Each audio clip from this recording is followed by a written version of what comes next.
Qu'est-ce que ça vous fait d'être assise là pour ça? C'est très stressant. Mais je ferai tout pour éviter à une autre personne de vivre ce que j'ai vécu. Ce qui m'est arrivé m'affecte au quotidien parce que je souffre beaucoup physiquement.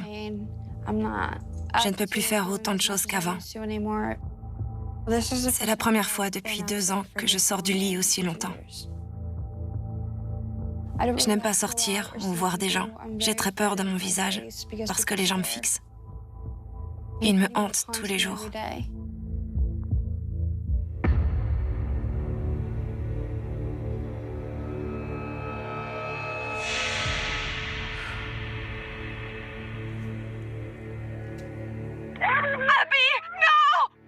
Appel d'urgence, que puis-je pour vous? Aidez-moi! Où êtes-vous? Il lui a tiré dessus! Brian a tiré sur ma fille! S'il vous plaît! Tout va bien, Styles! Tout va bien! Respire encore, ils arrivent! Respire, respire! Encore, respire! Allez! Allez, profondément, profondément.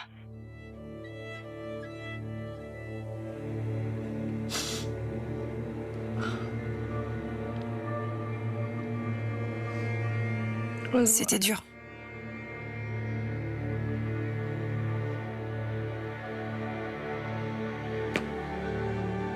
Oui, c'était dur.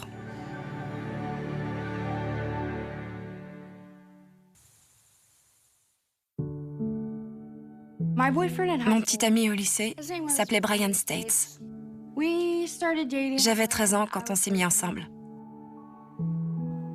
Notre premier contact, c'était quand je rentrais chez moi. Il m'a envoyé un texto alors qu'il marchait derrière moi. C'était bizarre, mais c'était peut-être par timidité.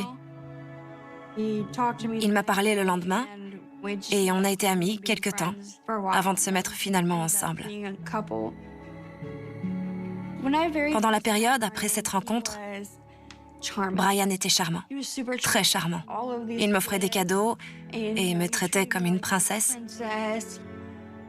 C'était jamais la routine, vous voyez? Et je pense que c'est ce que j'aimais et ce qui m'a attirée chez lui. Il était audacieux. Pour moi, au début, c'était un garçon toujours joyeux et fonceur, et j'aimais l'énergie qu'il dégageait.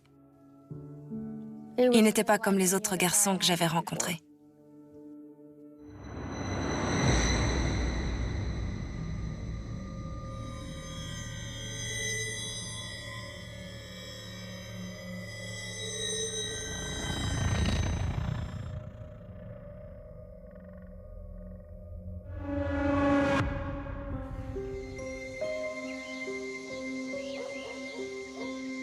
Un jour, on rentrait à pied de l'école et mon téléphone a sonné. En regardant par-dessus mon épaule, Brian a vu que c'était un garçon. C'est qui? Il a fouillé mon téléphone et ça ne lui a pas plu, alors que c'était juste un ami. Et il s'est fâché. Quand je l'ai regardé dans les yeux, son caractère et son âme avaient presque disparu. Comme quand on appuie sur l'interrupteur et que ça s'éteint. Il s'est avancé et a serré mon bras si fort qu'il m'a laissé des bleus. Je ne savais pas comment réagir. J'ai ressenti une sorte d'engourdissement. C'était pas la personne que je connaissais. Il m'a interdit de parler à d'autres garçons de l'école et de leur envoyer des textos. Rien. Je veux pas que tu parles à quelqu'un d'autre. Il a fini par choisir mes tenues. Si je portais des choses qu'il n'aimait pas, il me punissait. Il contrôlait tout ce que je faisais, même au lycée. Mais il s'excusait toujours, en m'apportant des fleurs et des choses à l'école, en m'achetant des livres ou des trucs que j'aimais, pour s'excuser ou se rattraper, même s'il n'y a pas d'excuse pour ça. Ça me brisait le cœur, mais je me suis toujours sentie mal, parce que je l'aimais. Je pense que je voulais me sentir aimée et être traitée comme je le traitais, lui, si ça fait sens.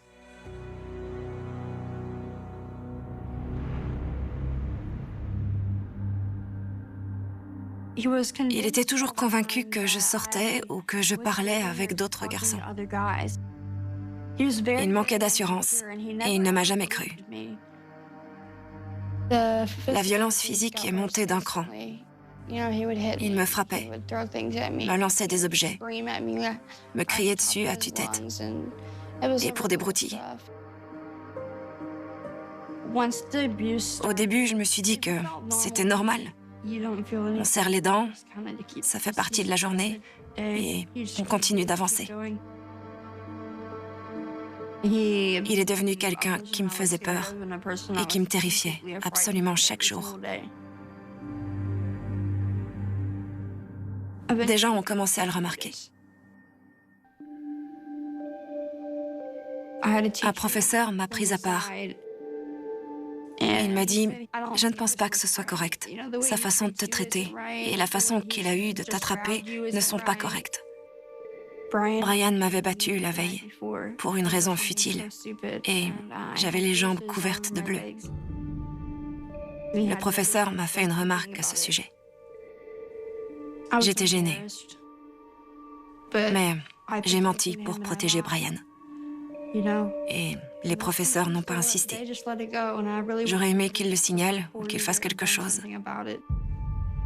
Brian a lentement cessé d'être le garçon imprévisible et enthousiaste que j'aimais pour devenir quelqu'un d'autre. Je n'ai jamais été quelqu'un d'affirmé. Je suis plutôt timide et calme, le genre de personne qui veut la paix. Si je peux maintenir la paix d'une façon ou d'une autre, je le fais.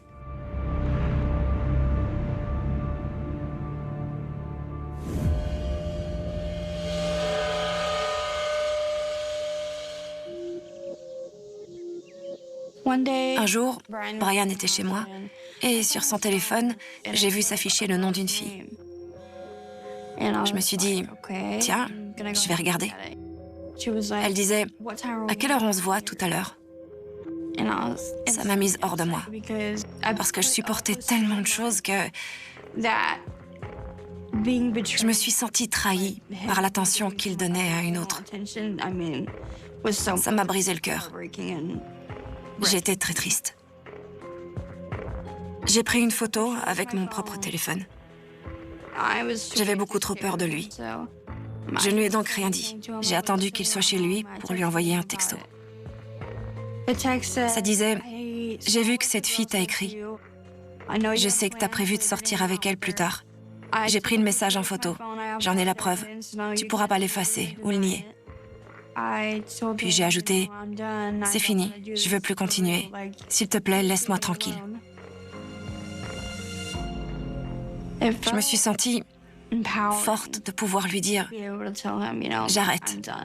Je veux plus faire ça. Je ne veux plus continuer avec toi. Je ne veux plus supporter ça. » Mais il a tout de suite repris le contrôle. Il m'a dit que si on rompait, il imprimerait les photos dénudées que je lui avais envoyées.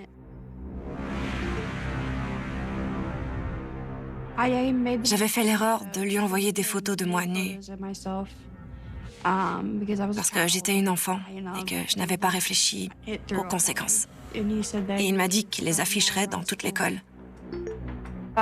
J'étais écœurée, complètement écœurée. C'était terrifiant. À 13 ans, je ne savais pas quoi faire de tout ça. Je voulais pas avoir de problème avec mes parents à cause de cette erreur. J'ai fini par lui répondre « D'accord, pardon ».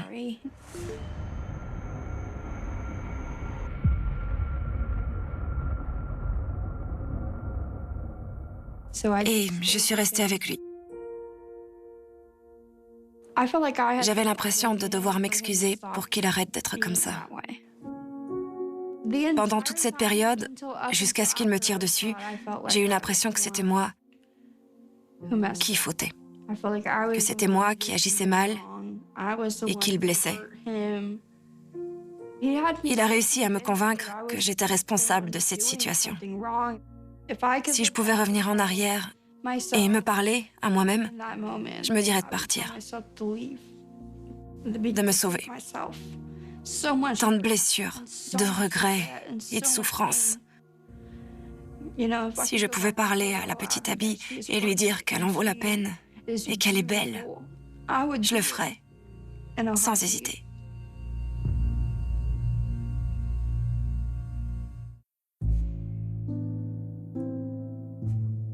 Je ne l'ai pas quitté parce qu'il m'avait menacé d'afficher mes photos dénudées dans toute l'école. C'est principalement pour ça que je suis restée avec lui au début. Puis j'ai fini par tomber très amoureuse de lui. Je ressentais un désir très fort d'aider Brian, parce que j'avais l'impression qu'il n'avait personne d'autre. Je me suis dit qu'il était triste et brisé. J'avais l'impression qu'il n'avait jamais connu l'amour et je voulais qu'il le découvre.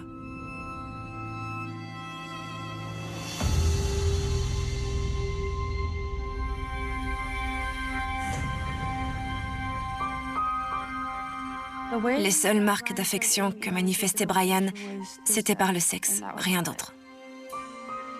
Mais quand je lui disais que je ne voulais pas, il refusait de l'entendre. Il n'a jamais été ce genre de personne. C'était « puisque j'en ai envie, c'est ce qu'on va faire ».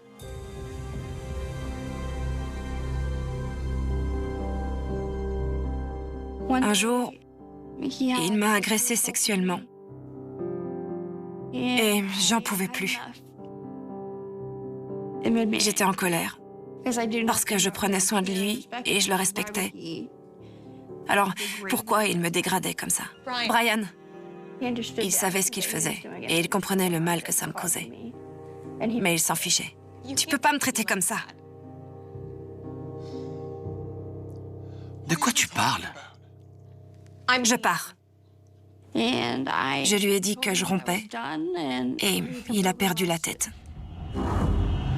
Tu quoi? Il s'est mis à jeter des objets dans l'appartement. Si quelqu'un décide de rompre, C'était terrifiant. tu n'iras nulle part. J'étais à moitié nue, désemparée. Alors j'ai pris quelques affaires et je me suis échappée. Il a essayé de me rattraper et de me ramener de force dans l'appartement. Mais une gentille voisine s'est interposée et l'a empêché de me toucher. Et je suis partie. Cette fois, j'espérais ne plus jamais lui parler. Et c'était très, très dur. Une journée très dure. J'ai puisé très loin en moi pour partir ce jour-là.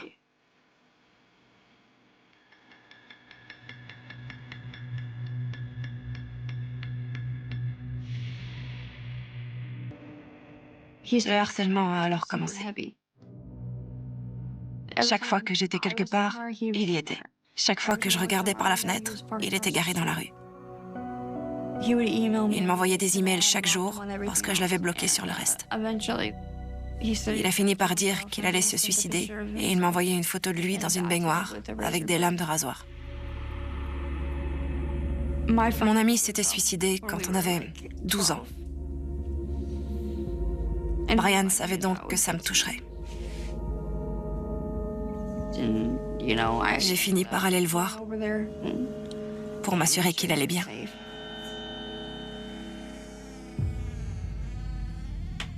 Il pleurait. Il m'a dit qu'il m'aimait, qu'il ne voulait pas vivre sans moi. Il m'a fait culpabiliser en m'expliquant que tout ce qui lui arrivait était de ma faute. Je lui ai dit qu'il me traitait de façon inacceptable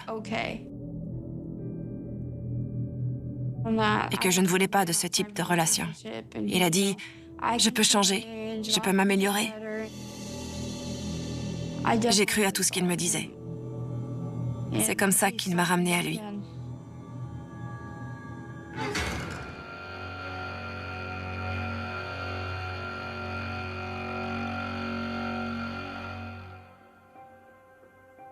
On s'est fiancés sur South Padre Island lors d'un voyage en famille. Il a attendu que ma famille se soit éloignée. Il s'est agenouillé et a sorti une bague. Et j'ai dit oui.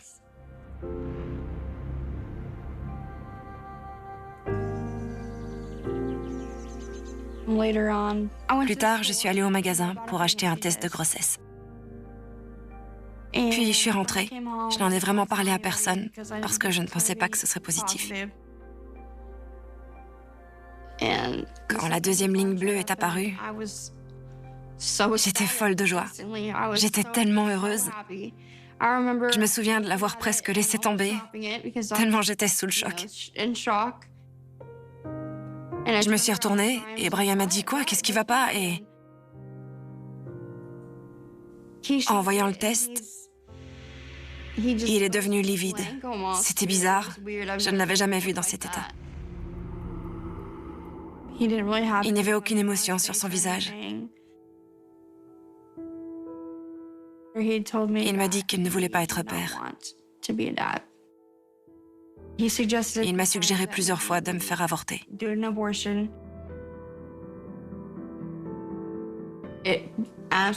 Ça m'a mis en miettes parce que j'avais toujours voulu un bébé. Sa paternité a vraiment marqué le début de la fin.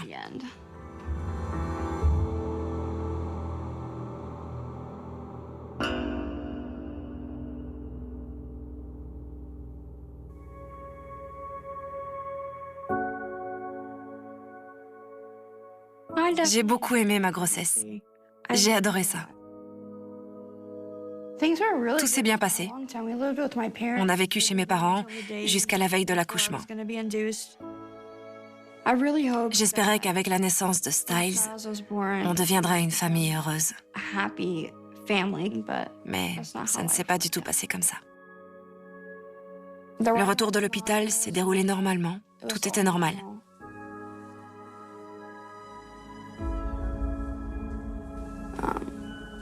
Je peux faire une pause? Je me sens pas très bien. Bien sûr.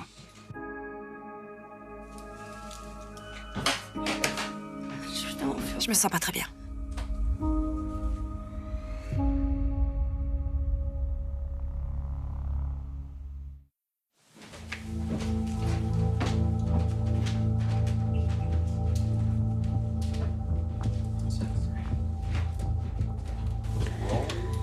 Désolée, j'ai mal. Oh, vous avez mal. Oui, à force d'être assise, je n'ai pas l'habitude de sortir du lit. Je ne suis pas en grande forme, alors c'est dur. Mais j'essaye. Désolée si je dois me lever et marcher. Aucun problème.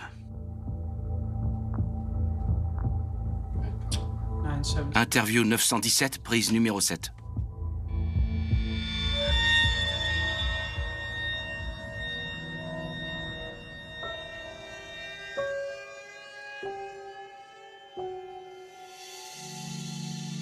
Je ne voulais pas vraiment déménager, mais Brian avait des soucis avec ma famille. Il s'était disputé. Et personne n'a pu venir voir mon bébé pour le rencontrer, le prendre dans ses bras. Mon frère n'a pu voir son neveu qu'au bout de 5 mois. Brian m'a donc isolée, totalement, après la naissance de notre fils. C'est devenu un monstre, parce qu'on était entre nous et que personne n'était là pour m'aider.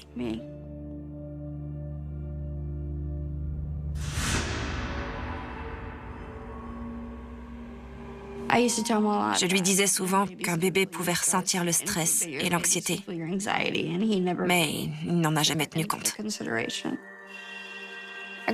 J'étais tellement angoissée que je n'avais pas assez de lait pour le bébé. Un jour, Brian a refusé d'aller chercher du lait maternisé. Il m'a poussée et ma tête a heurté le plan de travail. Il n'est pas allé chercher le lait maternisé. J'ai dû appeler ma mère pour qu'elle le fasse.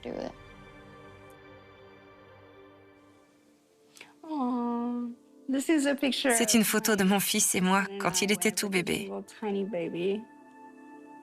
On était si heureux, assis devant notre fenêtre préférée. Je me souviens que on avait passé une bonne journée. Et puis son père est rentré. Et c'était une bonne journée, pas une mauvaise. Sauf que Je m'occupais de tout pour le bébé.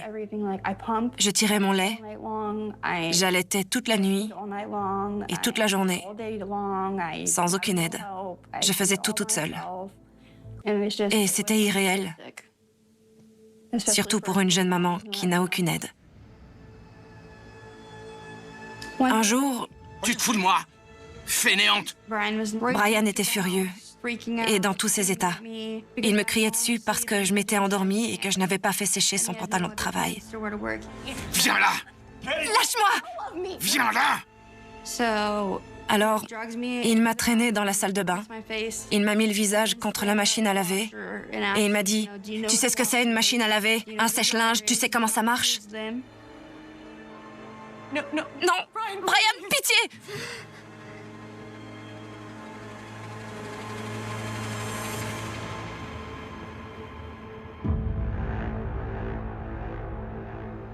Puis il est parti au travail. Et c'était quotidien. Il rentrait à la maison et me battait tous les jours. Peu importe ce que j'avais fait, même si c'était bien, ça ne suffisait pas. Et c'était chaque jour. J'avais toujours l'impression de marcher sur des œufs parce qu'il me surveillait tout le temps. Je ne savais jamais pourquoi il allait m'agresser ou ce qui allait le mettre en colère. Il y avait toujours quelque chose.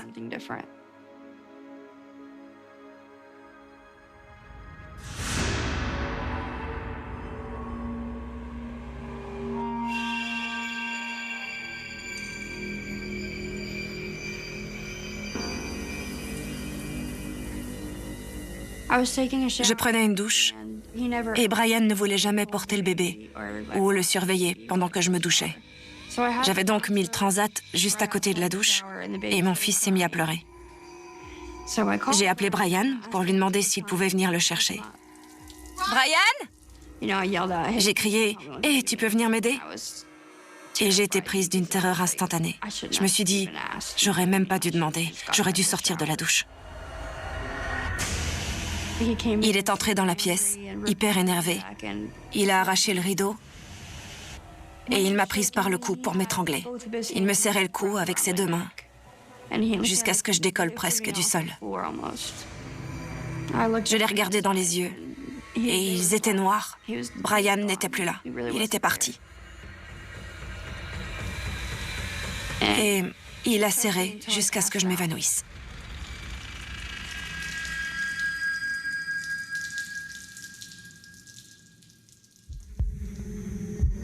Réveille-toi! Hey! Hey, réveille-toi! Écoute-moi! Quand je suis revenue à moi, j'étais déboussolée. Je ne savais pas ce qui se passait autour de moi. Brian me criait dessus. Le bébé pleurait. Je ne savais plus où j'étais à ce moment-là. C'était effrayant. Il n'a eu aucun remords. Aucun. Ni aucune considération pour moi. Il a failli me tuer ce jour-là.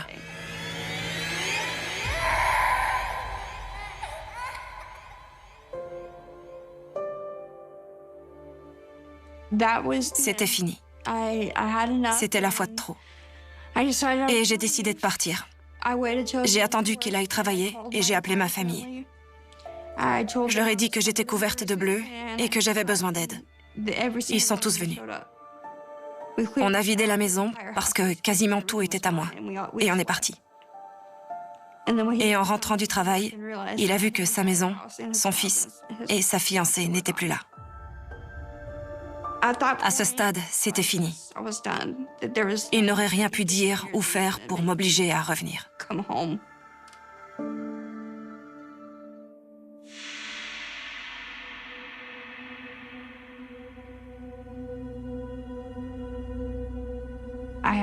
Brian a eu un droit de visite, parce que c'est la loi. Et soudain, voilà qu'il voulait voir mon fils. C'était juste pour me faire du mal. J'avais peur qu'il ne le surveille pas, qu'il ne le nourrisse pas, ou qu'il ne s'en occupe pas. J'ai vécu dans cette situation jusqu'à ce que je rencontre Jordan. J'ai décidé de faire de nouvelles rencontres. C'était le bon moment, et j'étais prête. J'ai rencontré un garçon sur une appli. Il était hyper mignon. Il était gentil et ça a matché instantanément. Il m'a montré ce qu'est l'amour, ce que c'est d'être câliné et embrassé. L'amour tendre et authentique. Je n'avais jamais connu ça et je n'aurais pas cru y avoir droit.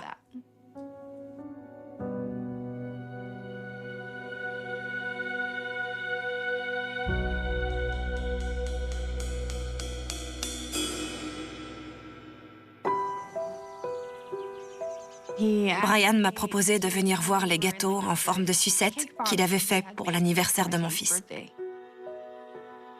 Je ne voulais pas aller chez lui parce que j'avais peur. Mais je voulais voir ces gâteaux parce que la fête était dans quelques jours. Je suis entrée dans la cuisine et j'ai vu les gâteaux. Ils étaient chouettes. Quand je me suis retournée, il m'a attrapée par les cheveux.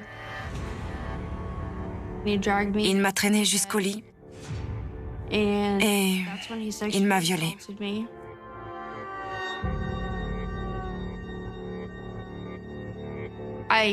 J'ai attendu que ce soit fini. Puis quand il est allé dans la cuisine, j'ai pris mes affaires et je suis partie en courant. J'ai laissé mon fils sur place parce que je voulais fuir le plus vite possible. J'en rêve toutes les nuits. Parce que je suis traumatisée par tout ça. Le lendemain, j'ai envoyé ma mère le récupérer. Je ne voulais plus m'approcher de cette maison. J'ai promis à Jordan de ne plus mettre les pieds là-bas.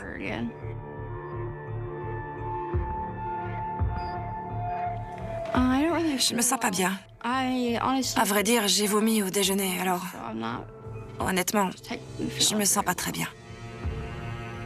Vous voulez faire une pause, Abby? Oui, peut-être. Pardon, je sais qu'on vient de reprendre. J'ai des vertiges, j'ai chaud et...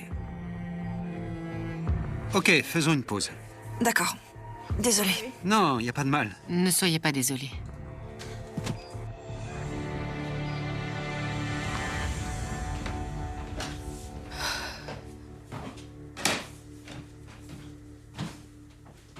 Ça va? Non. Tu as des vertiges? Oui. J'ai très mal et... je craque.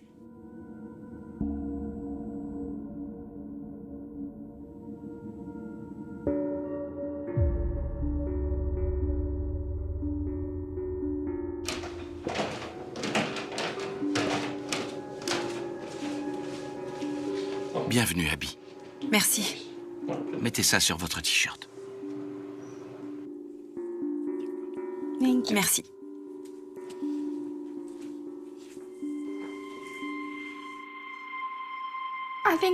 La dernière fois, j'ai dû arrêter parce que je souffrais beaucoup physiquement.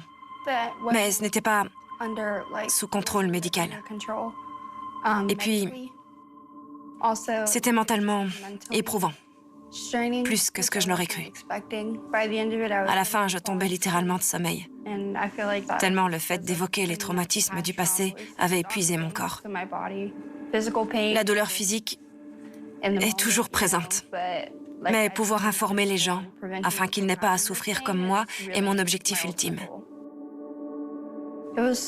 C'était donc très important pour moi de revenir pour finir l'interview, parce que je veux m'assurer que les gens entendent mon histoire jusqu'au bout, pour qu'ils ne fassent pas la même chose que moi et qu'ils ne commettent pas les mêmes erreurs. Si je peux aider ne serait-ce qu'une personne à ne pas se dévaloriser,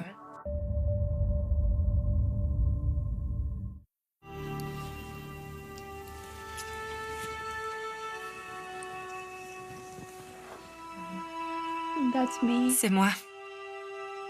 C'est ma photo préférée de moi avant l'incident. J'avais ma teinture de cheveux préférée. J'avais également teint mes sourcils. Et ma peau était magnifique.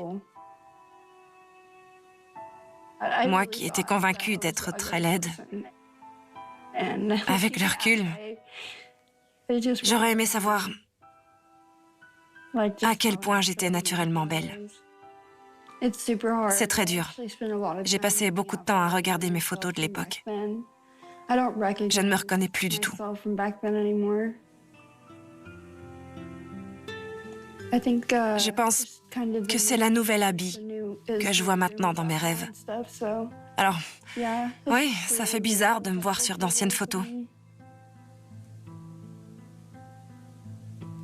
Ça me rend triste, mais en même temps heureuse.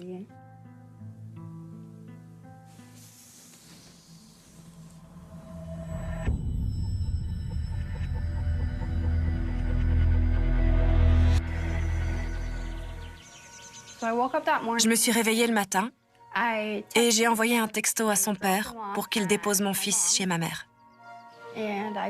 Puis j'ai roulé jusqu'à la maison de ma mère, où mon fils était déjà censé se trouver. Sauf qu'il n'était pas là. J'ai écrit à Brian, qui m'a dit que la portière de son véhicule était cassée. Il ne pouvait pas emmener Styles chez ma mère, et il fallait venir le chercher. C'était louche. Je ne voulais pas y aller. Mais ma mère m'a convaincue qu'on devait aller le chercher et accorder à Brian le bénéfice du doute, ce qu'on n'aurait pas dû faire. On est allé là-bas en silence. Brian a écrit plusieurs fois à ma mère pour lui demander si j'étais dans la voiture avec elle. Elle est avec vous, elle est avec vous, elle est avec vous. Et ma mère a répondu oui, elle est avec moi. Et là, plus de messages. Ensuite, on est arrivé chez lui. Ma mère est sortie de la voiture parce qu'il lui avait dit de monter chercher le bébé. Pendant qu'elle était partie, j'ai sorti mon téléphone pour envoyer un message à mon copain, Jordan. Je n'étais pas censée être chez Brian et ça me mettait mal à l'aise. Toute la matinée, je ne m'étais pas sentie bien, mais je devais absolument récupérer mon fils. Et alors que j'écrivais à Jordan, j'ai entendu 2 coups de feu.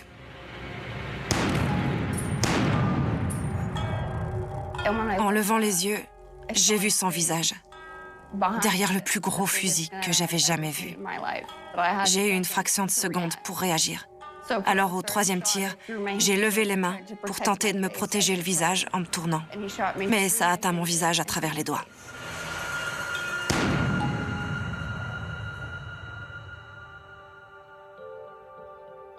Dans les secondes qui ont suivi, je n'avais pas mal.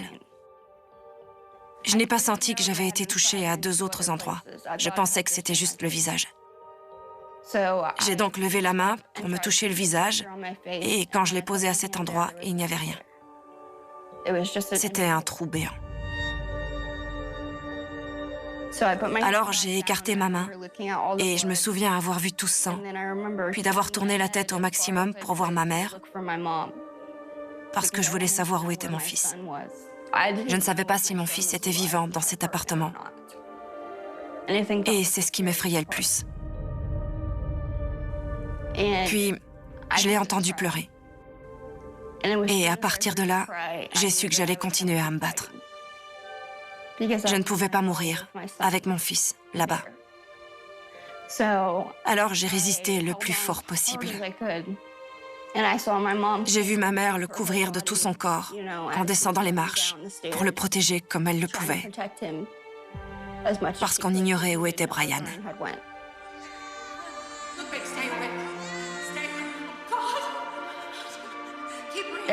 Et ce dont je me souviens en dernier, c'est ma mère qui me tient la main en m'implorant de tenir le coup, parce qu'elle ne saurait pas comment faire pour vivre sans moi. Chérie, mon cœur, respire, respire, ça va aller.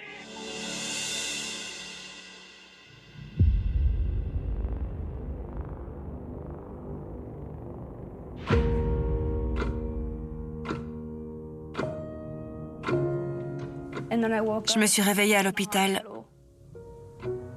environ 1 semaine plus tard. C'est là que j'ai ressenti la douleur. Et elle ne m'a plus quittée depuis. Vraiment. En ouvrant les yeux, j'ai compris que j'en avais perdu un. Ma mère était là. J'ai tendu la main pour me toucher l'œil. Elle m'a dit « Il n'est plus là. Ils n'ont pas pu le sauver. » C'était terrible. J'ai vraiment eu l'impression que le monde était 2 fois moins beau. Et cette sensation a duré longtemps. J'ai été touchée au visage, au cœur et aux poumons. Mais comme la vitre a explosé, j'ai été blessée partout. À cause de la trachéo, je ne pouvais pas parler. Je pouvais à peine bouger. Le réveil a donc été très traumatisant. Je voulais savoir où Brian était allé et ce qui s'était passé. En fait, 60 secondes après le 3e coup de feu, Brian s'est tué. Sur le coup, d'une balle tirée en pleine tête. C'était à la fois apaisant et douloureux. Et encore aujourd'hui, j'ai un sentiment partagé. J'ai de la colère. Il s'en est presque trop bien sorti. Parce que j'aurais beau parler de cette histoire, il ne saura jamais ce que j'ai ressenti en tant que victime. Ni ce qu'on ressent quand on est complètement écrasé par quelqu'un qui nous dit quoi porter, quoi faire, et qu'on est emprisonné. Il ne s'est jamais mis à ma place. Et c'est pour ça que j'ai l'impression qu'il s'en est bien sorti.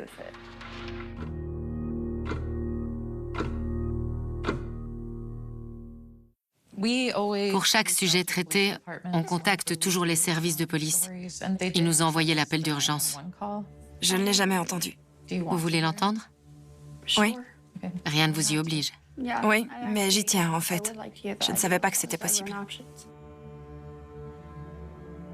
Ça risque d'être très dur pour moi.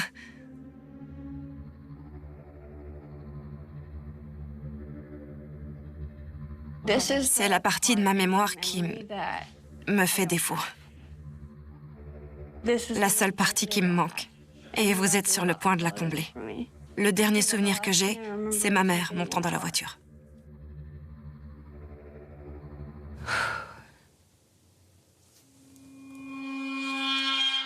Abby, non! Appel d'urgence, que puis-je pour vous? Aidez-moi! Où êtes-vous? Il lui a tiré dessus! Brian a tiré sur ma fille! S'il vous plaît! S'il vous plaît! Tout va bien, Styles! Tout va bien! Tout va bien! Allô? Oui, madame, je vous les envoie. Un instant. Aidez-moi! S'il vous plaît, pitié! Abby, respire, mon ange! Respire! Respire! Faites vite, il lui a tiré en plein visage! À bout portant, 2 fois, avec un fusil, puis il s'est enfui. D'accord, je vous envoie une ambulance. Tenez bon, je vous transfère. Ne raccrochez pas. Respire encore. Respire encore. Respire encore. Respire encore. Allez, respire profondément. Profondément.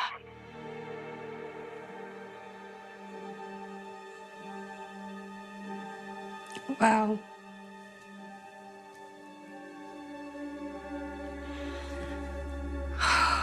Wow. On m'entend respirer. Et on entend mon fils qui crie. Et elle est restée si calme. Je n'ai jamais été aussi fière.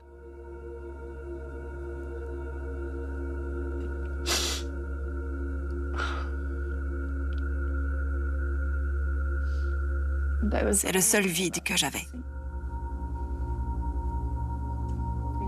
Merci pour ça. J'avais vraiment besoin de combler ce manque. Ça me donne beaucoup d'empathie pour ma mère. J'étais très en colère contre elle de m'avoir forcée à y aller. Mais je ne savais pas vraiment ce qu'elle avait vécu elle-même.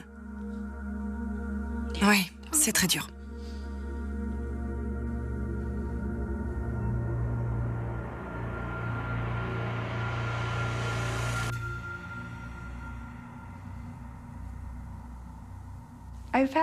J'ai subi tellement d'opérations que je ne saurais pas les compter. Il y en a eu 2 pour réparer mon cœur et une pour les poumons. Ils ont aussi pris des os de mes hanches pour reconstituer le haut de mon visage et l'intérieur de la bouche. Sans ça, je n'aurais pas de visage.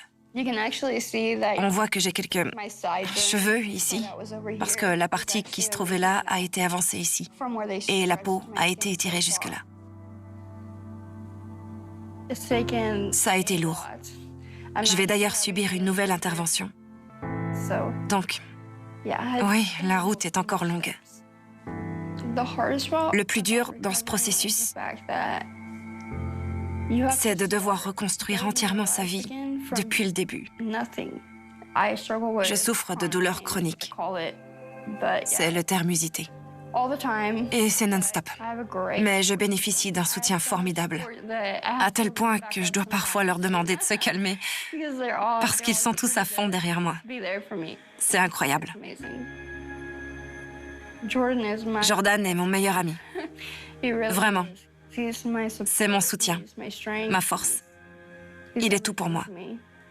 Et je pense qu'il n'est pas arrivé dans ma vie par hasard, sincèrement. Jordan,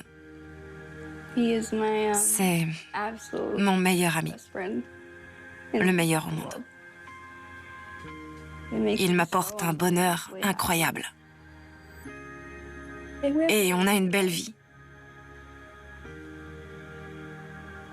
Je suis tellement plus heureuse maintenant, tellement plus en paix.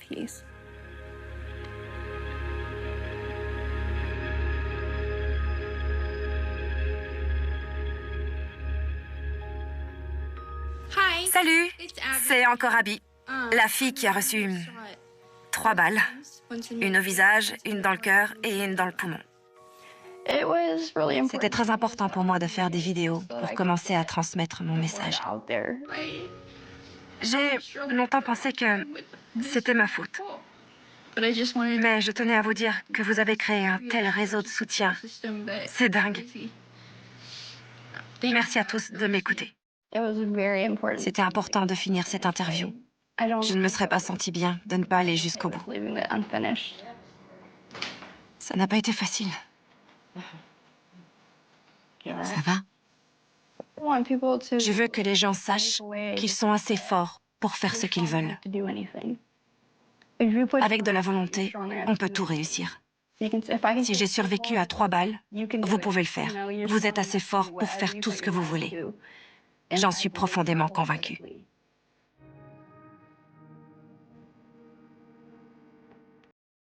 Il y a des violences conjugales partout, mais on mérite tous d'être aimés. Si on donne de l'amour, on est censé en recevoir.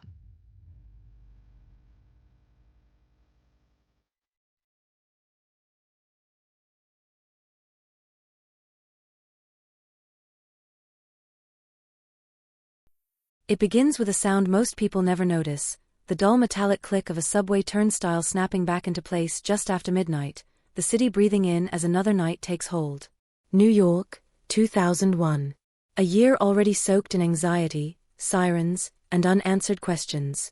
Somewhere between the glow of street lamps and the shadowed mouth of an alley, a woman vanishes, and the city does what it always does. It keeps moving, even as something essential slips out of rhythm. The last confirmed sighting is ordinary to the point of invisibility. She steps out of a corner deli in Lower Manhattan, a plastic bag in one hand, keys in the other. A security camera catches 3 seconds of her face, blurred by motion, swallowed by low resolution and bad lighting. 3 seconds. That's all that remains of her in the digital record. The timestamp reads 11:47 p.m. The night is warm for early fall. People are everywhere. And yet, when she turns the corner, she disappears as completely as if the city itself had closed over her. By morning, the absence is loud. She doesn't show up for work. Her phone goes straight to voicemail. Friends assume a mistake, a missed train, a dead battery. But by noon, worry hardens into fear. By evening, police are notified. A missing person report is filed, thin and clinical, already inadequate for the weight it will carry. Age, height, clothing, last known location. The form does not ask how loved she was, or how quickly a life can fracture. Detectives canvass the neighborhood. They knock on doors, talk to shop owners, replay the same questions again and again. Did you see her? Did you hear anything unusual? Did anyone argue, shout, run? The answers are fragments, half memories dulled by time and routine. Someone recalls footsteps. Someone else remembers laughter. Another mentions a scream but can't be sure if it was that night or another. In New York, sound bleeds into sound. Context dissolves. The alley where she might have walked is narrow, damp, lined with trash bags and old flyers peeling from brick. It smell l'alcool and rainwater. There are no cameras inside it, only at the mouth, and those feeds are overwritten every 72 hours. By the time investigator requests the footage, it's gone. A small administrative delay, a routine backlog. A critical erasure. The city does not pause for tragedy. Data disappears quietly. Inside her apartment, nothing looks disturbed. No signs of a struggle. Her bed is neatly made. Her passport sits untouched in a drawer.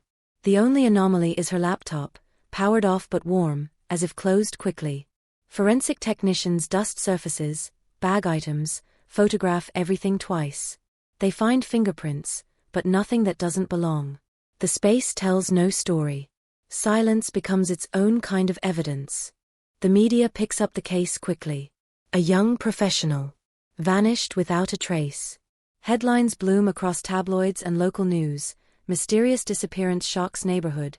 Police search for missing woman. Her photograph circulates, smiling, cropped from a better day. Tips pour in, most of them useless. Sightings reported in Queens, Brooklyn, New Jersey. A waitress swears she served her coffee. A cab driver thinks she was in the back seat. Each lead is chased, each one collapses under scrutiny. Hope becomes a cycle of ignition and disappointment. Days stretch into weeks. The case shifts tone. Missing becomes presumed endangered. Resources are reassigned. The initial urgency fades, replaced by procedural patience. Detectives keep working, but the city's attention drifts. New stories arrive. Louder ones. More immediate ones. In a year like 2001, disappearance competes with catastrophe. Behind closed doors, investigators begin to ask harder questions. Was she targeted, or was it random? Did she know someone who could make her vanish so completely? Phone records are examined. Emails are read. A few personal conflicts surface, nothing explosive. A recent breakup. Workplace tension. The kinds of things that exist in countless lives and explain nothing. There is no ransom demand. No financial trail. No digital footprint beyond the ordinary. She has not used her bank card. She has not logged in anywhere. It is as if she stepped off the grid deliberately, except everyone who knows her insists she wouldn't. Then there is the object. Found 3 blocks away, 2 days later. A scarf, tangled near a storm drain, matching the one she was wearing in the surveillance image. It's damp, dirty, but intact. No blood. No tears. Just fabric, folded in on itself like a question mark. It is logged into evidence, photographed, sealed. For a moment, it electrifies the investigation. Dogs are brought in. They track a scent briefly, then lose it at a busy intersection. Tires. Foot traffic. The city swallowing another trace. The case cools faster than anyone admits. Leads slow. Manpower thins. Her name moves from the active board to the long list. Cold case is not a single moment. It is a gradual temperature drop, hope condensing into routine. The family feels it first. Calls returned later. Meetings shorter. The unspoken suggestion that maybe, just maybe, she chose this. The family refuses that narrative. They insist on persistence. They hold press conferences. They put up flyers long after the staples rust. Years pass. The city changes. Buildings rise where empty lots once stood. The alley is repaved. New face walk the same streets without knowing what vanished there. The case sits in a box, its contents unchanged, waiting for a reason to be opened again. Occasionally, a detective revisits it, flips through reports, tries to see what was missed. But without new information, memory alone is not enough to move time backward.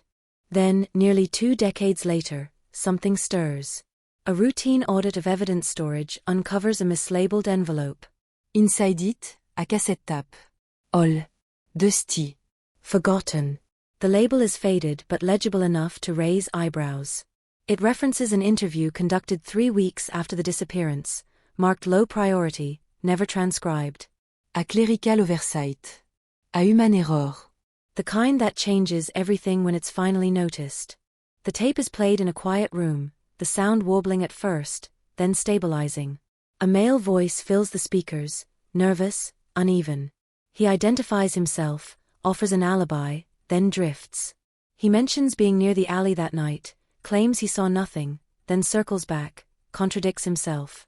At one point, he laughs abruptly, as if surprised by his own memory. The detective listen in silence. This is not a confession. Not yet. But it is not nothing. The name on the tape belongs to a man questioned briefly in 2001 and dismissed. No record. No priors. He was a neighbor of a friend, adjacent but not central. At the time, there was no reason to push harder. Now, with distance and experience, the pauses in his voice feel heavier. The letter sounds wrong. The tape ends with a click. No follow-up interview is documented. The tray goes cold right there. The cold case unit reopens the file. Quietly. No press release. No announcements. Just a shift in status and a renewed focus. They locate the man. He is older now. Teené. Living in a different borough. When detectives knock on his door, he looks unsurprised. Almost relieved. The interview room is different this time. Cameras are sharper. Techniques refined. Time has changed everyone involved. He talks. At first, cautiously. He repeats parts of his old statement, then diverges. He says he lied back then. Says he was afraid. Says he knew more than he told police. His words tumble out, disjointed, emotional. He describes the alley. The sound of footstep. À confrontation. He places himself there again and again, closer each time. Detective exchange glance bus et nothing. They let the silence work. Then he says it. A sentence that hits the room like a dropped plate. He implies responsibility. Not clearly. Not cleanly. A confession, but fractured, wrapped in qualifiers and contradictions. He says he didn't mean for it to happen. Says it was an accident. Says he panicked. But when pressed for details, his story shifts. Locations change. Timelines collapse. He cannot explain what happened to her. Cannot produce proof. Cannot lead them to remains. The confession is shocking, but it is not enough. There is no body. No physical evidence tying him to the disappearance. The scarf cannot be linked conclusively. DNA is inconclusive, degraded by time. The tape from 2001 raises questions about process, about why this lead went nowhere. But questions do not equal answers. Prosecutors hesitate. The case hangs in limbo, suspended between revelation and doubt. News leaks out anyway. Headlines explode, New York cold case reopened, shocking confession emerges. The public reacts with a mix of outrage and relief. Finally, a face. Finally, a story. But baignade zenoise, the trousse remain elusive. The family listens carefully, refusing premature closure. They have learned what certainty costs. They know that a confession without proof can be another kind of disappearance. And so the city leans in again, breath held, as an old question resurfaces. What happened that night? Who is telling the truth?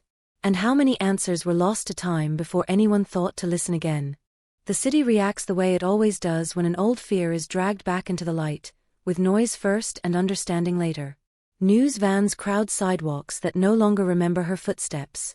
Commentators sharpen their language, tasting phrases like forgotten evidence and shocking confession, as if repetition might solidify them into truth. The man's face circulates, older now, creased by time and anxiety, frozen in still frames that suggest guilt or innocence depending on who is looking. The woman's photograph resurfaces beside it, unchanged, still smiling, still suspended at the edge of a night that never released her. Inside the precinct, the mood is tighter. Les spectacles, more caution. Detectives know what the headlines don't, that confessions are fragile things, easily shaped by pressure, memory, regret. They replay the interview again and again, not for what is said, but for what slips through the cracks. The pauses. The evasions. The moments when his voice drops, then spikes, as if dodging something just out of reach. He says he was there. He says he remembers her. He says too much and not enough at the same time. They pull the original case file, spread it across a long table. Yellowed reports. Grainy photographs. Notes written in a rush, back when time felt abundant. They notice patterns that didn't register before. A neighbor who mentioned an argument but couldn't describe the voices. A patrol officer who logged a disturbance call nearby an hour after she vanished, dismissed as unrelated. A transit camera that malfunctioned that night, its feed corrupted beyond recovery. Each detail feels heavier now, as if gravity itself has increased. The man's past is examined with a precision that didn't exist 20 years ago. Emploiement record. Housing history. Old roommates tracked down and questioned. Some remember him as quiet. Others as volatile. One recalls his fixation on routines, his discomfort when plans shifted unexpectedly. None of it is criminal. All of it is suggestive. Profiles are built and dismantled in the same afternoon. Behavior is not proof. Context is not conviction. The scarf is brought out again, unsealed under new protocols. Advanced testing is attempted, scraping microscopic traces from fibers that have already given up most of what they held. The results come back inconclusive, a word that has haunted this case since the beginning. Degradation has done its work. Time has erased the sharp edges investigators once needed. The object remains symbolic rather than evidentiary, its presence louder than its data. The family is briefed in a small room with neutral walls and careful language. They listen without interruption, absorbing every qualifier, every caution. When the detective mentions the confession, they do not react the way cameras expect. There is no visible relief. No collapse into tears. Instead, there is a tightening, a collective holding of breath. They ask questions that cut past drama and straight into substance. Where is the body? What evidence corroborates his story? What changed now that didn't exist then? The answers are unsatisfying by design. The investigation is active, they are told. Leads are being followed. Nothing is certain. The family nods, having heard versions of this before. They leave together, not speaking until they are outside, the city's noise reclaiming the moment. Hope flickers, but it is cautious now, shielded by years of disappointment. Public opinion fractures quickly. Some believe the confession is enough.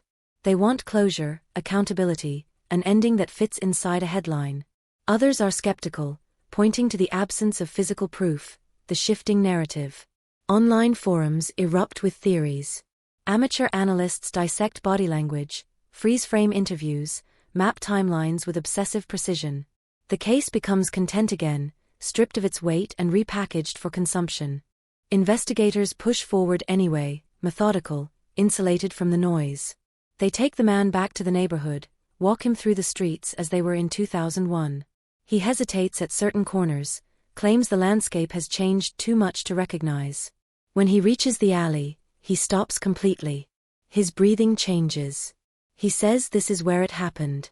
He gestures vaguely, unable to describe specifics. No remains are found. No witnesses emerge. The allée Givnosingbach. They press him again in the interview room. Hours pass. His story evolves.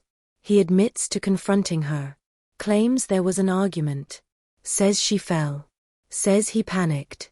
Says he left her there, then contradicts himself, saying he helped her up. The contradictions pile up, not dramatically, but quietly, eroding confidence. Detectives note everything, knowing that inconsistency can be a sign of deception or trauma, or both. They cannot afford to assume. Prosecutors review the file with a colder eye. They see risk. A confession without corroboration is a gamble. The statute of limitations looms over certain charges, while others require a body, a cause of death, something concrete. They advise patience, further investigation. The case remains open, unresolved, balanced precariously between revelation and collapse. The media senses the stall and grows restless.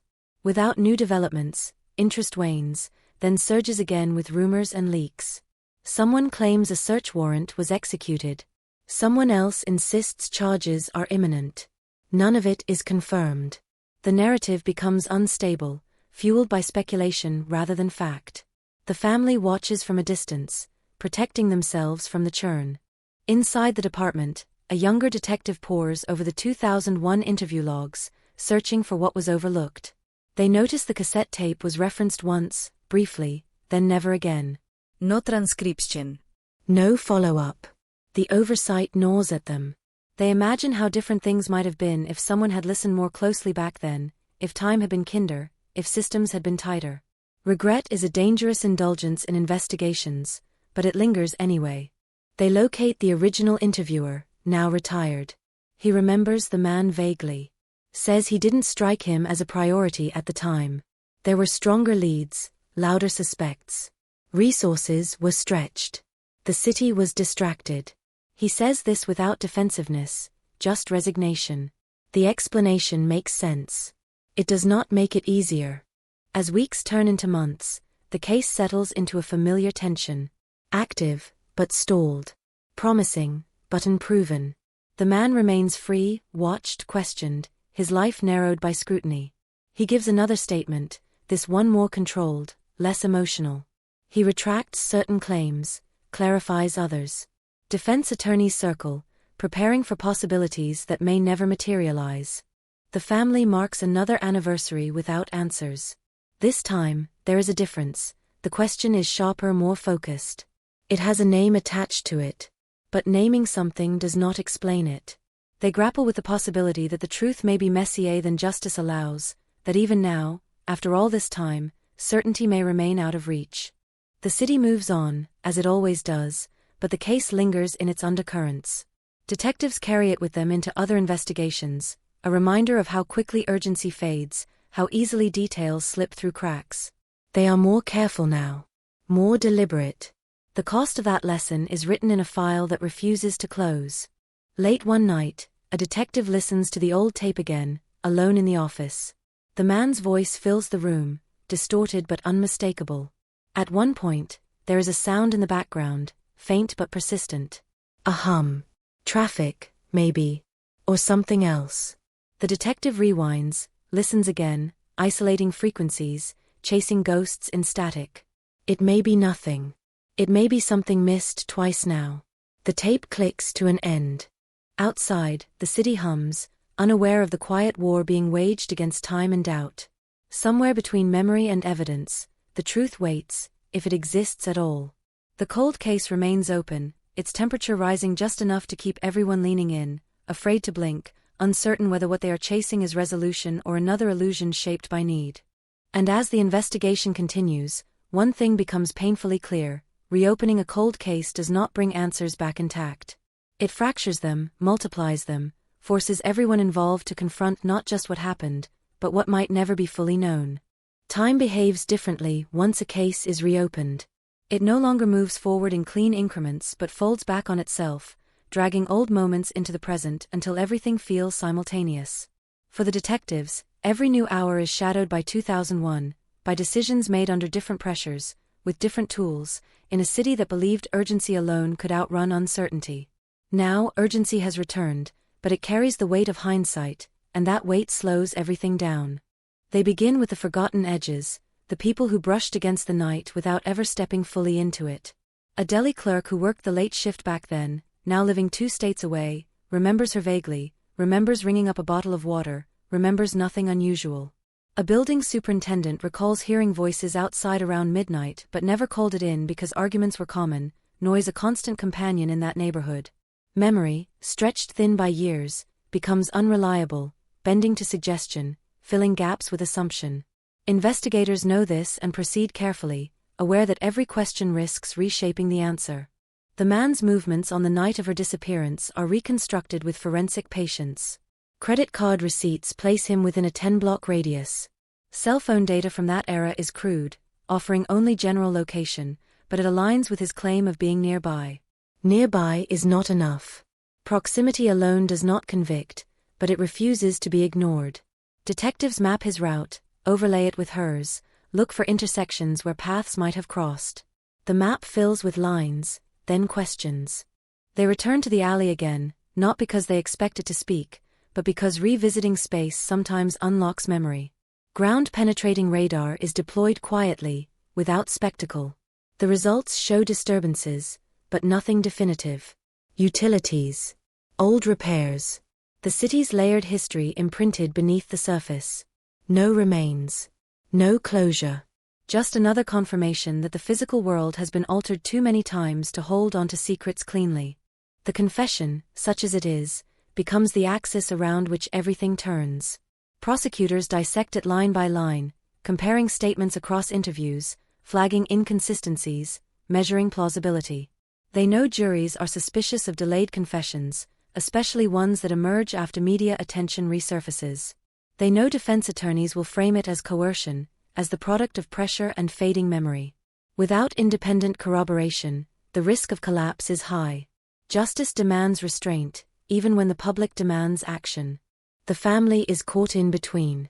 They attend briefings, hear careful updates, sense momentum without certainty. Friends ask if this means answers are coming. They hesitate before responding. They have learned that hope can be reckless, that believing too hard can make the fall sharper. Still, something has shifted. For the first time in years, the case feels alive, not just preserved. That feeling is both comforting and terrifying. Media narratives harden quickly. Some outlets portray the man as a predator unmasked at last. Others emphasize the lack of evidence, cautioning against premature judgment. The woman's story is retold again and again, often stripped of nuance, reduced to archetype. She becomes the symbol of urban vulnerability, of unanswered questions, of a city's failure to protect. Her individuality blurs beneath the weight of meaning assigned to her disappearance.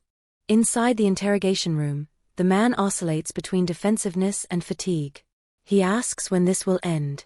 Detectives do not answer. They ask him to clarify details he claims to remember vividly, then press him on gaps that refuse to close. He grows frustrated, insists the truth is slippery, that memory lies. At one point, he says he wishes he had never spoken at all. That statement lands heavily, but it proves nothing. A forensic psychologist reviews the interviews, assessing reliability, suggesting that guilt can manifest in contradictory ways. They warn against assuming linear narratives, against mistaking emotion for truth. Trauma distorts recall. So does fear. So does the desire to be done with a burden carried too long. The assessment adds context, not clarity. Detectives turn back to technology, hoping modern tools can extract something more from old materials. Audio specialists enhance the cassette tape, isolating background noise. They identify traffic patterns consistent with a specific intersection near the alley. It narrows the location slightly, confirms presence, but again stops short of revelation. Each advance feels like walking toward a door that never quite comes into view. The city's response settles into a low simmer. Interest remains, but the initial shock fades. New crime reclin headline. The reopened cold case becomes a background story, resurfacing when a development is rumored, then receding. For investigators, this is almost a relief. Less pressure means fewer distortions, more space to think. They re-interview a woman who lived above the alley in 2001. Back then, she reported hearing a thud, dismissed as trash being moved. Now, she wonders if it meant more. She describes the sound, uncertain, apologetic. Detectives listen, grateful but cautious. Memory after 20 years is not evidence. It is an echo, useful only if it aligns with something solid. The man's digital life, minimal in 2001, is examined for patterns. Emails recovered from old servers reveal nothing incriminating, just the mundane rhythm of daily life. A mention of stress. A complaint about noise outside his apartment. A passing reference to feeling watched. Ordinary thoughts, heavy only in hindsight. As the case stretches on, internal debate intensifies. Some investigators believe the man knows more than he's saying, that the confession, fractured as it is, reflects buried truth. Others worry about tunnel vision, about the danger of anchoring too firmly to one narrative. The leçon of the past loom large. They cannot afford to repeat it. The famille sans ces attentions. They ask whether charges are likely. The answer is careful, honest. It depends. On what? On evidence that may no longer exist. On memory that may never stabilize. On a system designed to prevent certainty without proof. The family absorbs this quietly, their expressions betraying years of endurance. Another interview is scheduled. This time, detectives ask the man to recount the night in reverse order, a technique meant to disrupt rehearsed stories. He struggles. Details collapse. He grows agitated, accuses them of twisting his words. The session ends without breakthrough.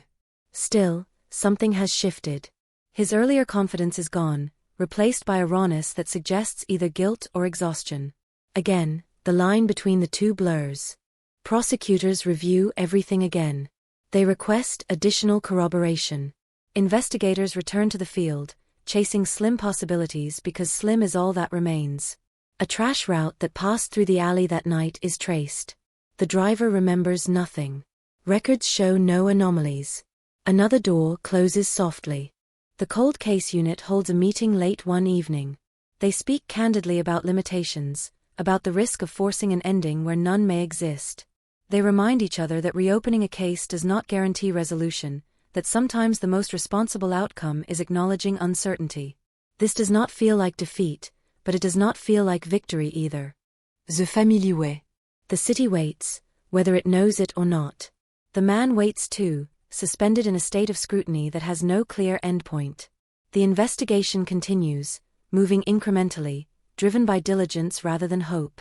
Every step is documented, every choice weighed against the past. And somewhere within this slow grinding process, a question persists, louder now because it has been spoken aloud. Is the truth still accessible, or has it been altered beyond recognition by time, memory, and the need for meaning? The answer remains just out of reach, hovering in the space between what is known and what can be proven. The cold case stays open, not because it promises resolution, but because closing it without one would feel like another disappearance, another quiet erasure. And in that refusal to let go, the investigation presses on, aware that the cost of searching may be high, but the cost of stopping is higher still. The longer the investigation stays open, the more it reshapes everyone orbiting it, bending routines, sharpening instincts, wearing down patience in ways that are difficult to measure. Detectives wake earlier, linger later, their minds looping through the same fragments while brushing teeth, while driving home, while staring at ceilings in the dark. The case becomes a low-frequency hum beneath daily life, not loud enough to dominate, but impossible to ignore. They return again to the man's confession, not as a singular event but as a series of moments stitched together by pressure and time. They listen to the earliest interview first, then the most recent, charting changes in tone and detail. In the beginning, his voice carries nervous energy, a brittle eagerness to be understood. Later, it hardens, grows defensive, then strangely resigned. He begins to speak as if narrating someone else's story, distancing himself from the events even as he claims ownership of them. It is a pattern some detectives recognize, others distrust. A behavioral analyst points out the subtle shifts. When asked about her, he uses her name at first, then switches to pronouns, then avoids reference altogether. When describing the alley, he fixates on irrelevant details, the texture of brick, the smell of garbage, the flicker of a broken light. These may be grounding techniques, or they may be misdirection. The analyst cautions against reading too much into any single marker. Patterns matter more than moments. Investigators push outward again, widening the circle despite resistance from supervisors wary of burning resources. They revisit transit records, not just stations near the alley but routes that could have carried someone away unnoticed. Maintenance logs are examined for anomalies, night work that might have obscured something critical. Nothing surface. The city's infrastructure is vast and impersonal, designed for movement, not memory. The family receives another update, this one heavier with uncertainty than progress. They listen, nod, ask fewer questions now.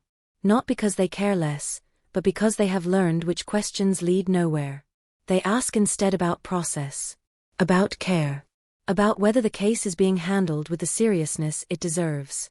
The detectives assure them it is. The reassurance is sincere, but it does not ease the weight they carry home. Public interest flares briefly when an anonymous source claims investigators are close to filing charges. The rumor spreads faster than the correction that follows. For a day, the city buzzes with anticipation, then settles back into disappointment. The cycle repeats itself often enough to dull its impact. Hope becomes conditional, held at arm's length. Inside the department, tension grows between those who believe the man's confession will eventually crystallize into something actionable and those who fear the investigation is drifting toward confirmation bias. Meetings become more pointed. Language tightens. Decisions are debated with unusual intensity.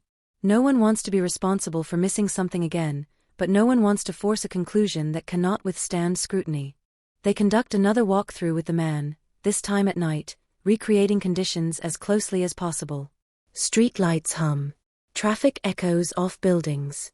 The city looks different after dark, shapes softer, distances deceptive. He moves slowly, hesitates often. At one point, he stops and says he can hear her voice. When asked what she said, he cannot answer. His hands shake. The moment is raw, unsettling, and utterly inconclusive. Later, in the interview room, he recants parts of what he said outside. He claims the walkthrough confused him, stirred false memories. He accuses detectives of manipulating the environment. The back and forth erodes trust on both sides. Each statement he gives seems to subtract as much as it adds, leaving the overall picture stubbornly incomplete. The cold case unit begins to document not just evidence but absence, cataloging what is missing and why it matters. Overwritten-tape. Unlogged follow-ups. Witnesses never recontacted. This internal reckoning is painful but necessary. It reframes the case as not just a mystery, but a lesson in how easily momentum can dissipate, how fragile progress can be when systems rely on constant vigilance. The family senses this shift, the investigation turning inward as much as outward. They struggle with mixed emotions, gratitude for the renewed effort, frustration that it comes so late, fear that it still may not be enough. They speak privately about what justice would look like if answers never come. The conversation has no resolution, only acceptance of complexity. A prosecutor suggests exploring lesser charges, offenses that might not require proving what happened to her, only what the man did afterward. Obstruction. False statements. The idea is debated, then shelved. It feels like settling, like reshaping justice to fit available facts rather than truth. The risk of appearing to punish uncertainty is too great. The city's relationship with the case continues to evolve. Younger residents encounter it as history, older ones as memory. For some, it is a cautionary tale about urban anonymity. For others, it is a reminder of how quickly attention moves on. The woman at the center of it all becomes a symbol again, her individuality blurred by repetition. The family resists this quietly, correcting details when they can, guarding her humanity against abstraction. Investigators try one more technological angle, submitting remaining materials for experimental analysis. The results arrive weeks later, thin but intriguing. A partial profile suggests contact with someone not previously identified, but the data is too incomplete to pursue. It opens a door that cannot be walked through, another glimpse of what might have been possible with time on their side. The man's legal counsel grows more aggressive, filing motions, questioning interview techniques, hinting at rights violations. The atmosphere shifts again, becoming adversarial. Detectives tighten protocols, aware that every move is now scrutinized not just for truth, but for compliance. The pursuit of answers becomes entangled with the defense of process. The family watches this development with unease. They worry the case will collapse under its own weight, that procedural battles will eclipse the search for truth. They are reassured that the investigation remains intact, but reassurance has limits. They have lived long enough with uncertainty to recognize its many disguises. Another year edges closer. Anniversaries loom like quiet storms. The department prepares a status report, careful in its language, transparent about progress and obstacles. It acknowledges the confession, the renewed inquiry, the unresolved questions. It offers no promises. The honesty is appreciated, even as it confirms what everyone already knows. Late one evening, a detective sits alone, reviewing the case timeline one more time. He notices something small, almost insignificant, a gap of 40 minutes between two confirmed sightings in the neighborhood that night, a window never fully accounted for. It may mean nothing. It may mean everything. He flags it, knowing that at this stage, even the smallest anomaly deserves attention. The investigation moves forward again, incrementally, driven not by certainty but by refusal. Refusal to let the case fade back into silence. Refusal to accept that time alone should decide what is knowable. The city does not notice this quiet persistence, but it is there, steady and unglamorous. And as the case grinds on, one truth becomes unavoidable: reopening a cold case does not warm it evenly. Some pots thaw, others crack, and some remain frozen forever. The search for answers continues in this uneven terrain, guided by diligence, haunted by regret, sustained by the belief that even incomplete truth is better than forgetting. The night settles over New York again, lights flickering on, streets filling with movement. Somewhere beneath that familiar rhythm, an old absence presses outward, refusing to be absorbed completely. The investigation holds its course, aware that resolution may never arrive cleanly, but determined that silence will not have the final word. Time does not pass cleanly in a cold case. It drags, it pools, it folds back on itself. As part 5 of this long unraveling settles in, the investigation no longer feels like a pursuit so much as a negotiation with absence. Detectives learn to work around what will never answer back. They learn to listen to silence as if it were testimony, to measure its weight, to chart where it grows heavier and where it thins. The 40-minute gap flagged late one evening becomes the next point of fixation. It is not dramatic. No alarms sound. No new witness steps forward. It is simply a stretch of time that was never explained, sandwiched between two mundane certainties. A sighting near a bodega. Another near a subway entrance. In between, nothing. That nothing begins to feel crowded. They reconstruct the city as it was in 2001, street by street, corner by corner. Businesses long gone are mapped from archived permits. Payphones are plotted, even though most were never logged unless someone complained. Cameras were rare then, almost decorative. The digital omnipresence of later years had not yet arrived. People moved through the city with the reasonable expectation of invisibility. Detectives revisit the weather. Rain would have washed away footprints, diluted traces. There was a light drizzle that night, barely worth mentioning in early reports. Now it matters. Wet asphalt reflects light differently. Sound scarifarte. Achut mai echo. A struggle might blur into traffic noise. The city itself becomes an accomplice to forgetting. The man who confessed is questioned again about that gap. His answers drift. He offers possibilities instead of memories. Maybe they walked. Maybe they argued. Maybe he stepped away to take a call. Each suggestion lands without anchoring. When pressed, he grows irritated, then withdrawn. He says he has told them everything he remembers. He says memory is not a machine you can rewind on command. Psychologists weigh in again, this time more cautiously. They talk about memory decay, about how repetition can alter recall, about how suggestion can harden speculation into belief. The confession, they remind everyone, emerged after years of distance. That does not invalidate it, but it complicates it. The truth, if it exists in clean form, may be buried beneath layers of reconstruction.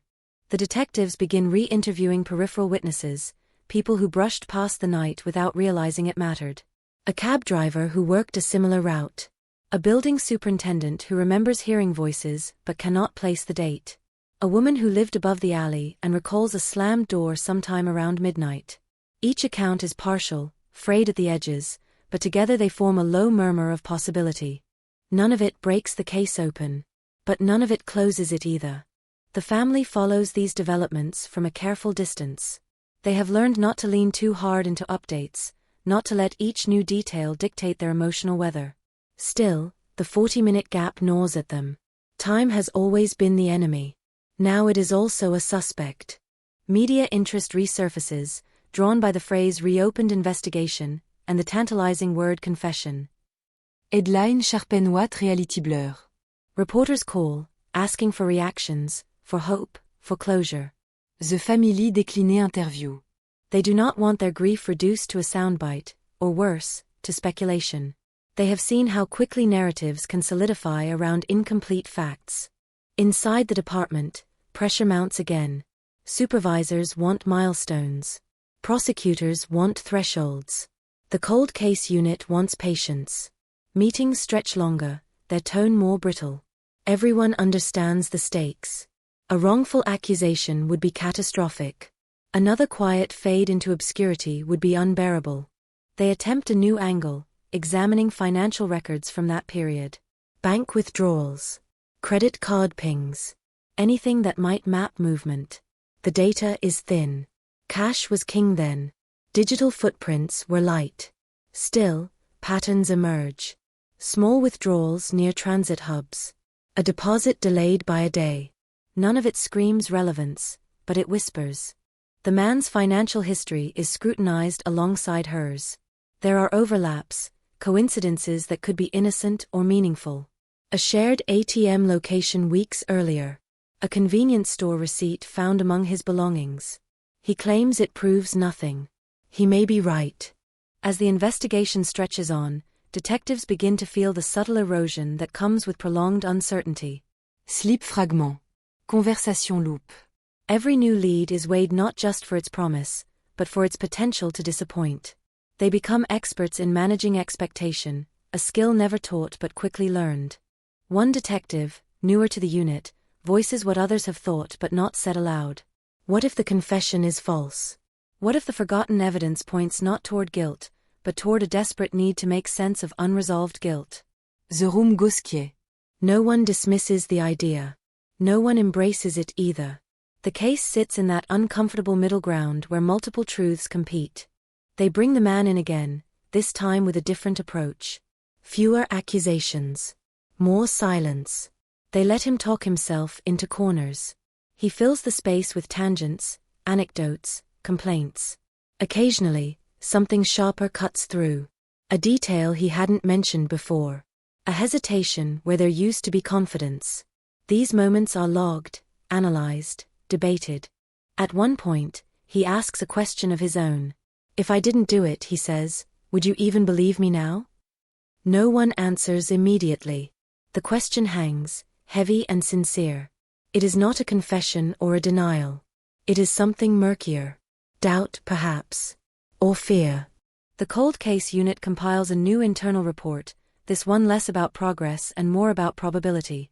They outline scenarios. Best case. Worst case. Most likely. None end cleanly. Each path bends back toward uncertainty. The report circulates quietly, a document meant to guide strategy, not inspire confidence. The family is briefed again. This time, the detectives speak plainly. They explain the gap, the limitations, the risks. They do not sugarcoat. The family listens, their faces composed, their questions precise.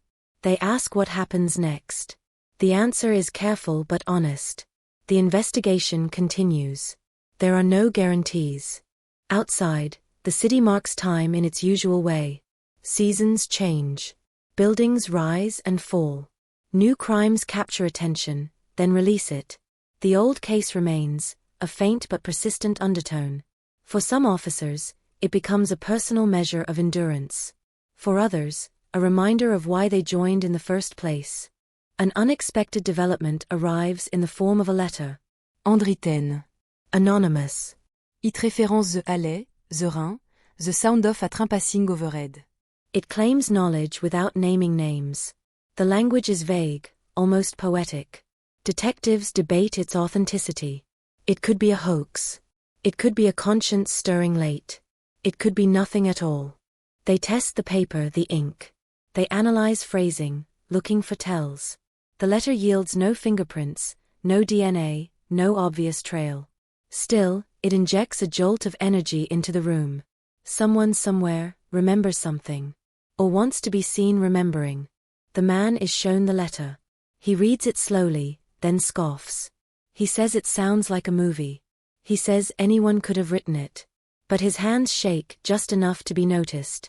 Or maybe they always did. The ambiguity persists.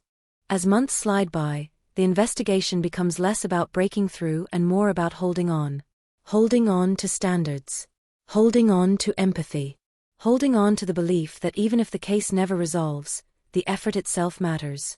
That diligence is not wasted simply because certainty remains out of reach. The family marks another anniversary quietly. They light a candle. They say her name. They refuse to let her be reduced to a file number or a headline. In their private rituals, She remains vivid, specific, real. Late at night, a detective listens again to the earliest recordings, the ones made before the case went cold. The voices sound younger, less cautious. There is urgency there, raw and unpolished. He wonders what might have happened if the 40-minute gap had been noticed then, when memories were fresh and rain still clung to the pavement. There is no answer to that question. There never will be. The city breathes around the case, indifferent yet implicated. Somewhere between memory and motion, the truth way, or perhaps dissolve.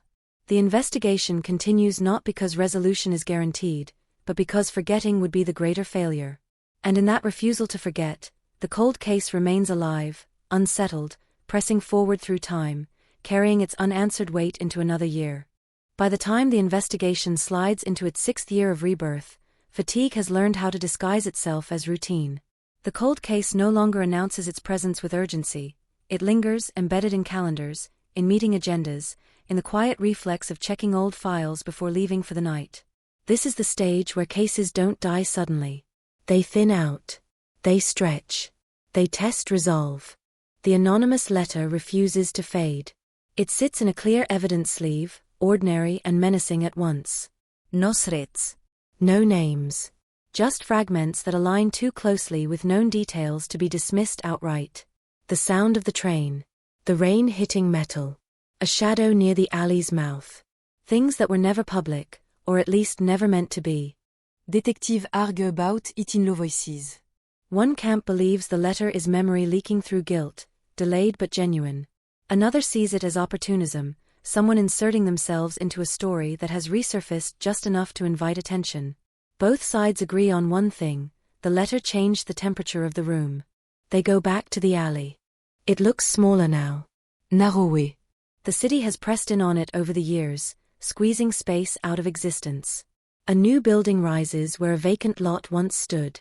The brick walls are repainted, the trash bins replaced, but the geometry is the same. Sound stiff in a lire. Light still struggles. You can stand in the middle and feel how easily something could vanish without witnesses. They recreate the night again, this time guided by the letter's imagery. The train schedule confirms a freight line passing overhead within that 40-minute gap. A long one. Loud enough to drown out voices. Long enough to mask movement. The rain would have amplified the effect, turning the alley into a corridor of white noise. This does not prove anything, but it reframes the silence. A new witness surfaces, prompted by renewed media coverage. A man now in his late 50s, reluctant, cautious. He says he used to work nights nearby. He remembers seeing 2 figures moving quickly, one pulling the other. He never came forward because he wasn't sure it mattered. He still isn't sure. His memory wavers on details, but not on the feeling. It felt wrong, he says. Off. The detective listen without interruption. They have learned not to chase certainty too aggressively. Memory, especially old memory, resists force. They ask him to draw what he remembers.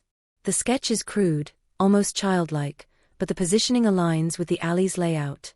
It places the figures near the exact blind spot identified years earlier. Skepticism remains. The man could be influenced by what he's read. He could be misremembering. Still, his account is logged, weighed, cross-referenced. It joins the growing constellation of almosts and maybes that orbit the case. The man who confessed is brought in yet again. The interview room has become familiar territory for him.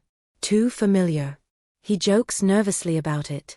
He asks for coffee before sitting. The detectives notice how his tone changes when the alley is mentioned. Not panic. Irritation. As if the place itself offends him. They ask him about the train. He hadn't mentioned it before. He shrugs, then nods. Says maybe there was a train. Says he doesn't remember. His eyes fix on a point just above the detective's shoulder. A classic tell, some would say. Others caution against overinterpretation. Stress does strange things. When shown the sketch from the new witness, he leans back and laughs. Too loud. Too quick. That could be anyone, he says. That's not me. The denial is immediate, unconsidered. The detectives note it, but they don't push. Not yet. Behind the scenes, prosecutors are growing restless. They want to know if this case is moving towards something actionable or if it's circling endlessly. The evidence remains circumstantial. The confession, still uncorroborated. The letter, still anonymous. The witness, still uncertain. It is not a case that wants to be forced. The family is updated again, this time with guarded optimism. New witness. New context. No premises. They listen, hands folded, eyes steady. They have learned how to hope without leaning on it. Hope has burned them before. Outside the official channels, online forums begin dissecting the case. Armchair detectives parse timelines, analyze body language from leaked clips, speculate freely. Some are thoughtful. Others reckless. Names are floated. The family avoids reading any of it. The detectives can't afford to. The cold case unit doubles down on documentation, making sure every step is defensible, every conclusion transparent. They know scrutiny is inevitable. They know that if this ever goes to court, every assumption will be dismantled piece by piece. Late one evening, a detective notices something small but unsettling. In the original evidence photos, a detail had been overlooked not because it was hidden, but because it was ordinary. A discarded glove near the alley entrance. At the time, it was logged and dismissed. Gloves were common. Construction nearby. Winter approaching. Now it is pulled back into focus. The glove is re-examined with modern techniques. The fabric yields trace fibers, degraded but not erased. A partial DNA profile emerges. Inconclusive on its own, but when run against newer databases, it produces a weak hit. Not enough for certainty. Enough for interest. The name associated with the hit is not the confessor's. This discovery sends a quiet shock through the unit. Not excitement. Not triumph. Something colder. The realization that the story may be more complex than anyone anticipated. That the confession may intersect with truth without fully containing it. They track down the individual linked to the partial match. He lives out of state now. A common name. A history that brushes against the edges of relevance without crossing cleanly into it. When contacted, he denies knowing anything about the case. He says he was never in that alley. He says he lost gloves all the time back then. His alibi is thin but not non-existent. He agrees to provide a DNA sample. Weeks pass. Bureaucracy drags. When the results come back, they are still inconclusive. The partial match remains partial. The door stays ajar. The confession is re-evaluated in this new light. Not dismissed.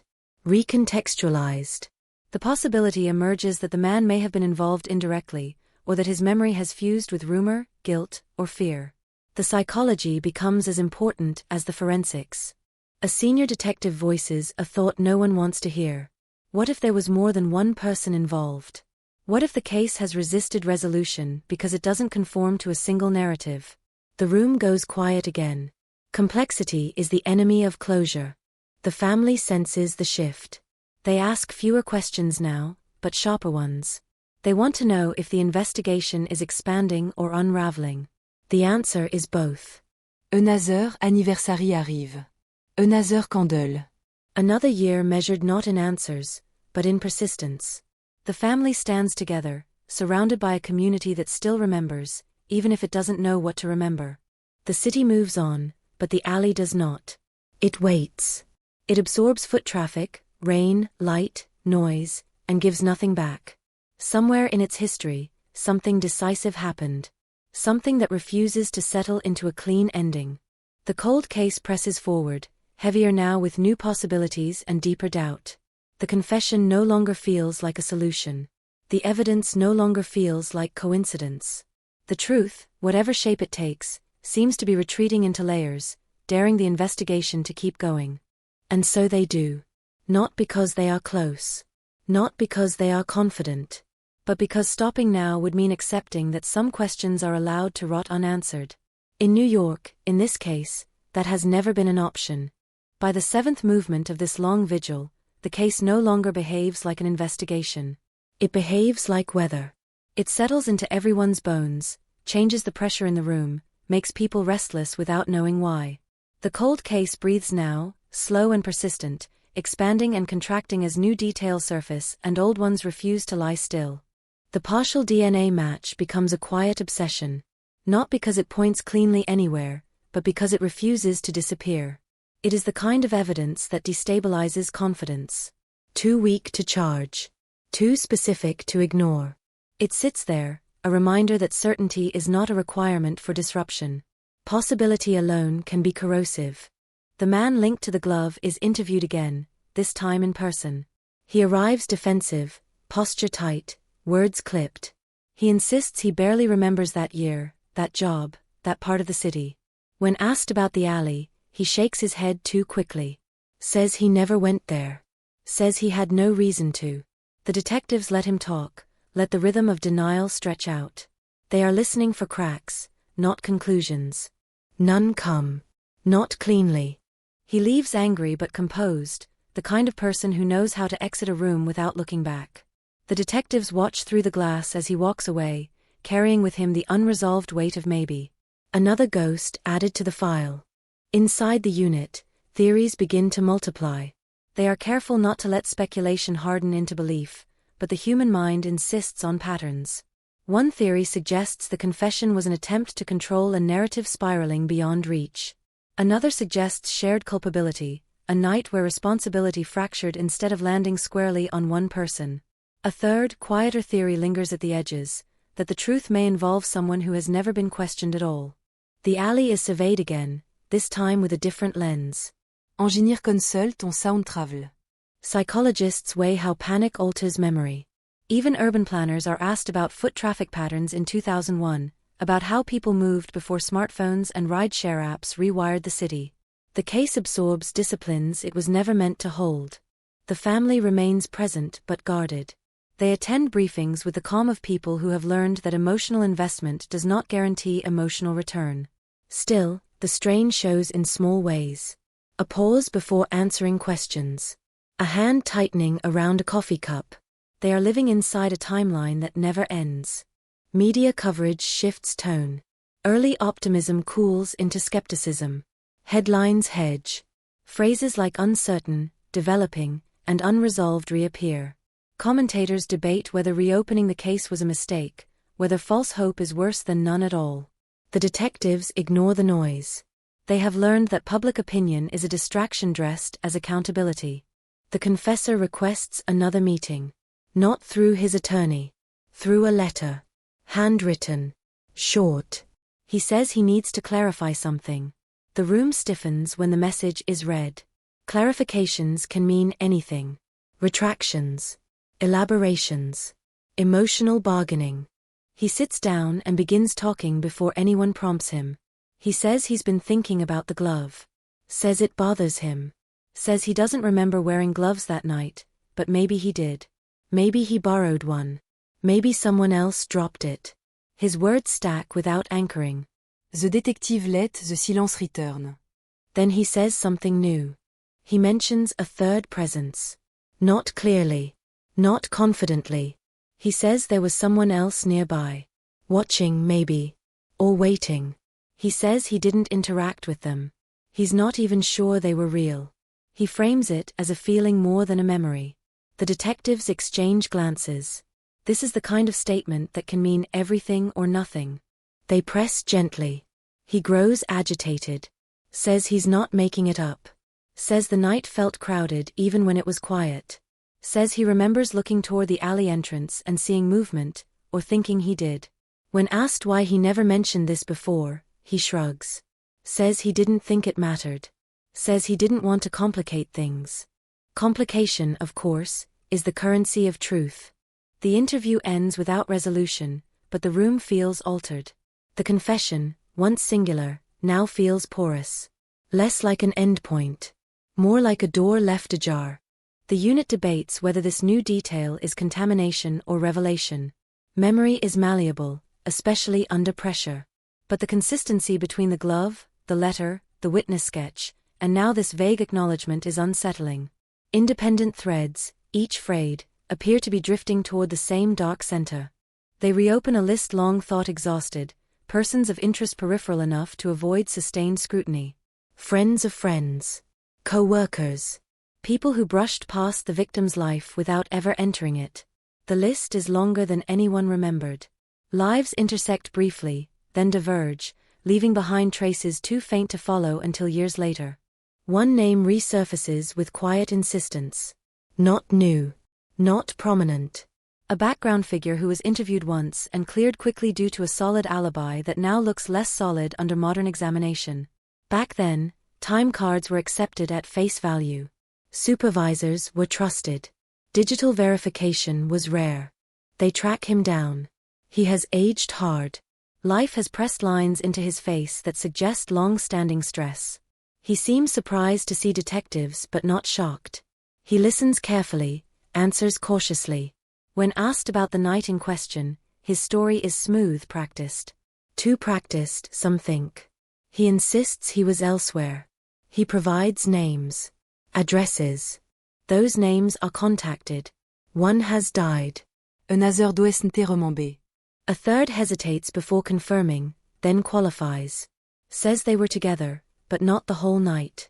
The alibi begins to wobble, just slightly. Enough to notice. The detectives do not accuse. They collect. They compare. They cross-check. This is not a sprint. It is a slow tightening of focus.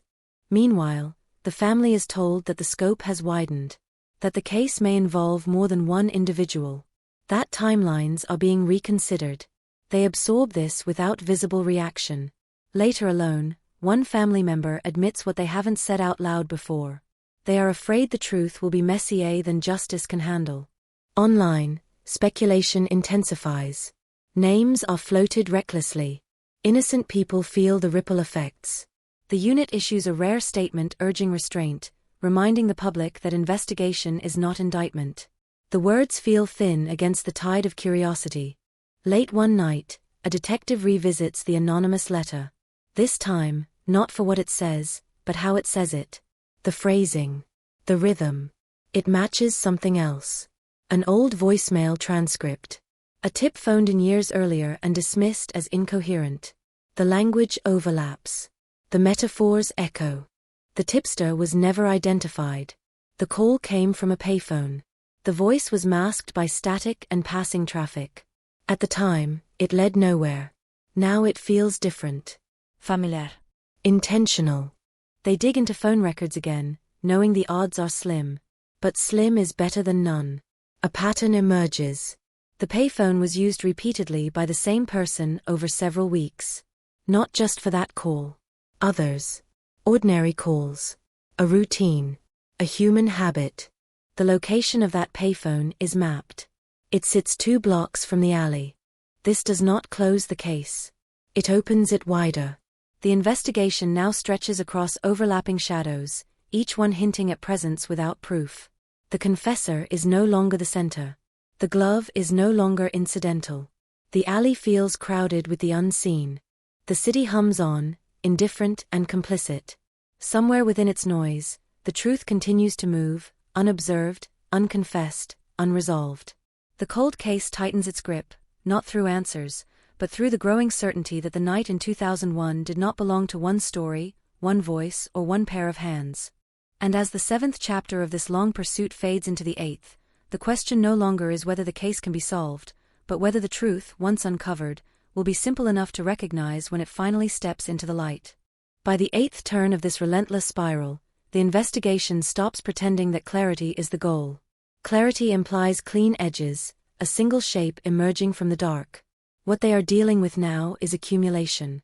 Layers of motion. Overlapping intentions. A night that behaved less like a line and more like a knot. The payphone becomes the new axis. 2 blocks from the alley. Close enough to matter. Far enough to hide in plain sight. In 2001, payphones were everywhere and nowhere at once, used without thought, ignored without consequence. Now this one is gone, replaced by a parking meter, but its shadow lingers in records, in billing logs, in the faint residue of routine. The calls traced from that phone show a pattern. Sometimes of night. Same duration. Always brief. Always spaced just enough apart to suggest deliberation. Not panic. Not randomness. Habit. The kind of habit that forms when someone believes they are unseen. They pull archive surveillance from nearby storefronts, grainy and incomplete. Most tapes were reused, erased, taped over by holidays and promotions long forgotten. One survives by accident, mislabeled and shelved. The footage is poor, the angle unforgiving, but a figure appears near the corner where the payphone once stood. Hood up. Head down. The timestamp aligns with one of the calls. The figure never faces the camera. Never lingers. It is the kind of image that frustrates more than it reveals. Still, it confirms presence. Someone was there. Someone made those calls. The detectives cross-reference this with the resurfaced background figure, the man with the wobbling alibi. His commute would have taken him past that corner. His work hours ended around the time of the calls. None of this is proof. All of it is pressure. They bring him in again. This time, the interview is quieter. Nos accusations. Nos restes voices. Just a methodical walk through his night. Where he went. How he got there. What he remembers. He answers smoothly at first, but repetition exposes strain. Small discrepancies surface. A route taken that doesn't quite make sense. A pause where there shouldn't be one. When the payphone is mentioned, his eyes flicker. It is brief. Almost imperceptible. But it is there. He says he doesn't remember using it. Says he rarely did. Says he had a phone then. The detective know, letting the denial land without contest. They ask him to wait. In the adjacent room, the debate sharpens. Is this enough to push harder? Or does pressure risk collapse, contamination, false statements? The unit has learned the cost of rushing. They choose patience again.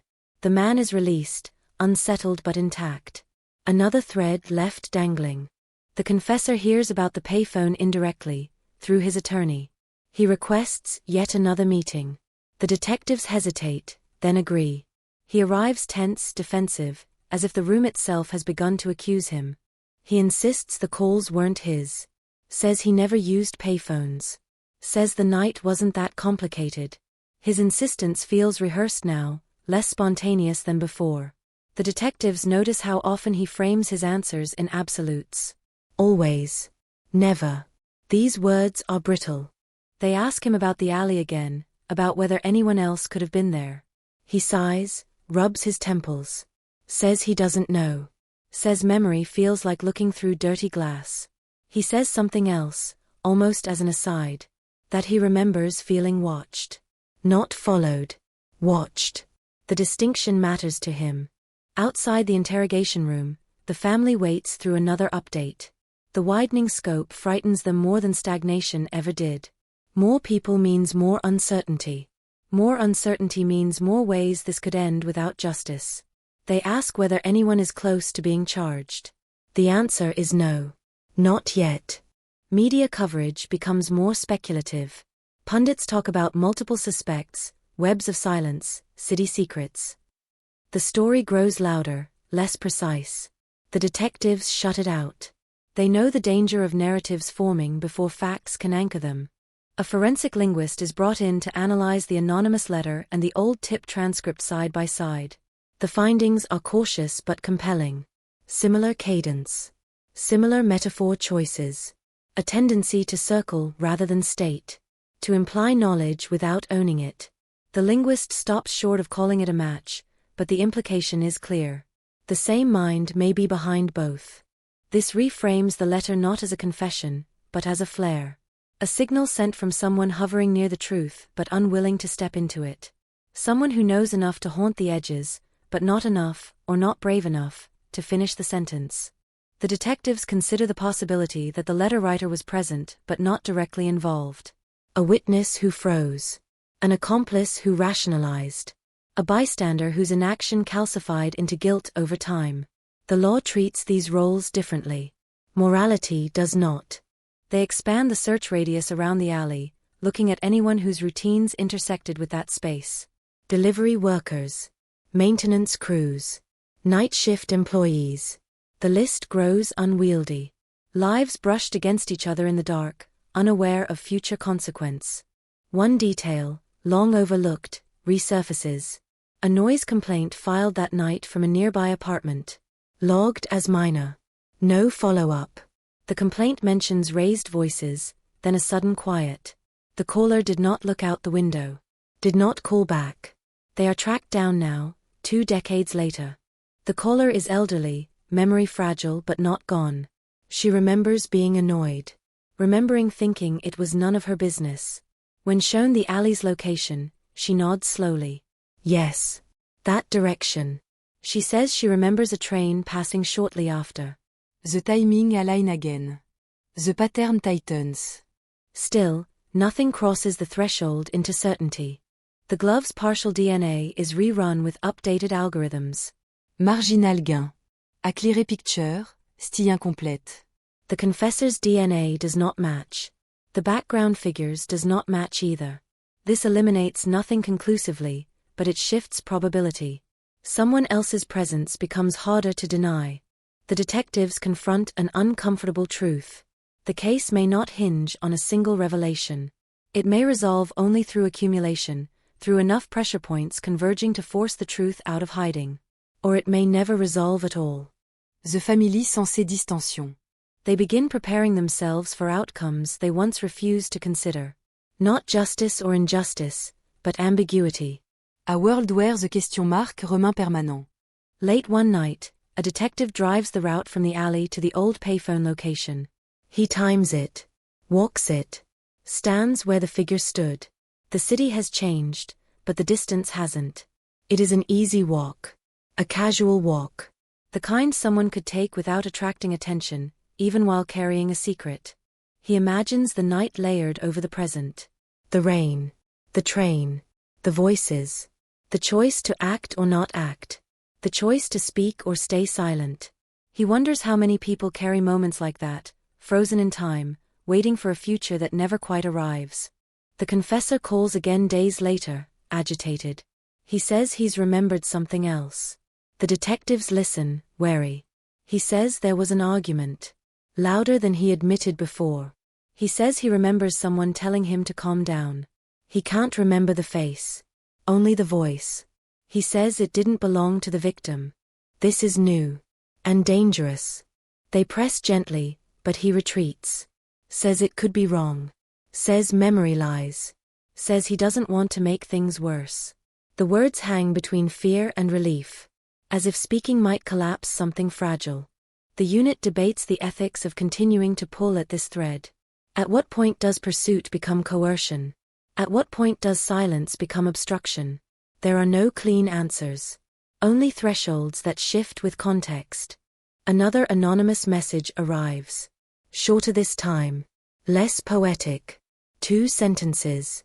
One detail only someone present would know. The detectives verify it. It checks out. The room goes very still. This is no longer coincidence. This is proximity. They run the handwriting again. The ink again. Still nothing traceable. The sender remains a shadow, closer now, almost brushing against the light. The detectives draft a response they never send. An appeal. A promise. A warning. Words feel inadequate. The city continues, loud and unconcerned. Somewhere within it, someone is watching the investigation tighten, feeling the walls move inward. Whether that person will step forward or retreat further is the question that defines this stage of the case. The cold case, reopened, no longer feels cold. It feels volatile. Pressurized. Alive with unfinished business. The truth is not gone. It is moving. And with every passing day, the space it has left to hide grows smaller, even as the cost of uncovering it grows heavier. By the 9th stretch of this long grinding pursuit, the case begins to exert gravity of its own. Not urgency, not panic, but a slow, undeniable pull that bends decisions, conversations, even silence toward it. Everyone involved can feel it now, the sense that the truth is no longer distant, but circling, close enough to distort what came before. The second anonymous message changes everything not by what it reveals, but by how precise it is. 2 sentences. One detail so intimate it could never have come from rumor, press coverage, or guesswork. A detail buried in reports, never spoken aloud outside the earliest interviews. The kind of thing you only know if you were there when it happened. The detectives verify it twice. Then a third time, reluctantly, hoping for an error. There is none. This is not imagination. D6 Memory. They debate whether to go public with the confirmation, whether pressure might flush the sender into the open or drive them deeper underground. In the end, restreint wins again. Exposure quand Ardennes firent tout silence. They need movement, not retreat. The focus narrows. The background figure with the weakened alibi moves closer to the center, not because of new proof, but because the absence of proof elsewhere is growing louder. His routines, his routes, his access to the alley and the payphone now feel less coincidental. Patterns don't accuse, but they insist. He is brought in once more. This time, the room feels different. Not hostile. Expectant. The detectives speak calmly, laying out nothing that can be argued against, only things that can be sat with. Timelines. Locations. The payphone. The letter. The noise complaint. The train. They don't ask questions at first. They let the silence do the work. He shifts in his chair. Adjusts his jacket. His eyes drift to the table, then to the wall. He asks if he's under arrest. He isn't. Not yet. He exhales, but the relief doesn't settle. Something is coming. He knows it. When he speaks, his voice is steady but thinner than before. He repeats his alibi, but now it sounds less like memory and more like rehearsal. The detectives don't interrupt. They let him finish. Then they slide a single photograph across the table. Grainy. Indistinct. The figure near the payphone, hood up, head down. They don't say it's him. They don't have to. His reaction is small but unmistakable. A tightening of the jaw. A pause before speech resumes. He says the photo proves nothing. He's right. But he also knows it proves something else, that the night is no longer safely buried. They ask him about the anonymous messages. He says he knows nothing about them. Says anyone could write letters. The detectives agree. But then they mention the specific detail from the second message. Not accusing. Just stating. His eyes close briefly, as if in pain. For a moment, it feels like something might break. It doesn't. He doubles down. Says he's tired of being harassed. Says this is going nowhere. He asks for a lawyer. The interview ends, unresolved but altered. The detectives sit with the residue of almost. The confessor hears about the new message and reacts badly. He becomes erratic, alternating between insistence and withdrawal. He says the case has gotten out of control. Says people are projecting meaning onto nothing. Then, in a quieter moment, he admits he's afraid. Afraid of what, he doesn't say. The unit consults behavioral analysts again. The assessment is cautious but unsettling. The confessor shows signs of someone grappling with guilt that may not align cleanly with legal culpability. Survivor's guilt. Proximity guilt. The weight of knowing something and choosing silence. The analysts stop short of conclusions, but the implication hangs heavy. The family is told about the second message, stripped of specifics. They react not with relief, but with grief sharpened by proximity. Knowing that someone remembers, and has chosen not to speak, hurts more than the years of not knowing anything at all. Community reaction shifts again. Candlelight vigils reappear, quieter this time, less performative. People stand in the cold, not demanding answers, but bearing witness. The case has seeped back into collective memory, reclaiming space it once lost. Behind closed doors, prosecutors begin preparing contingency strategies. If no confession comes, if no direct evidence surfaces, what then? Can the case survive on circumstantial convergence? Can a jury be asked to see the pattern without mistaking it for speculation?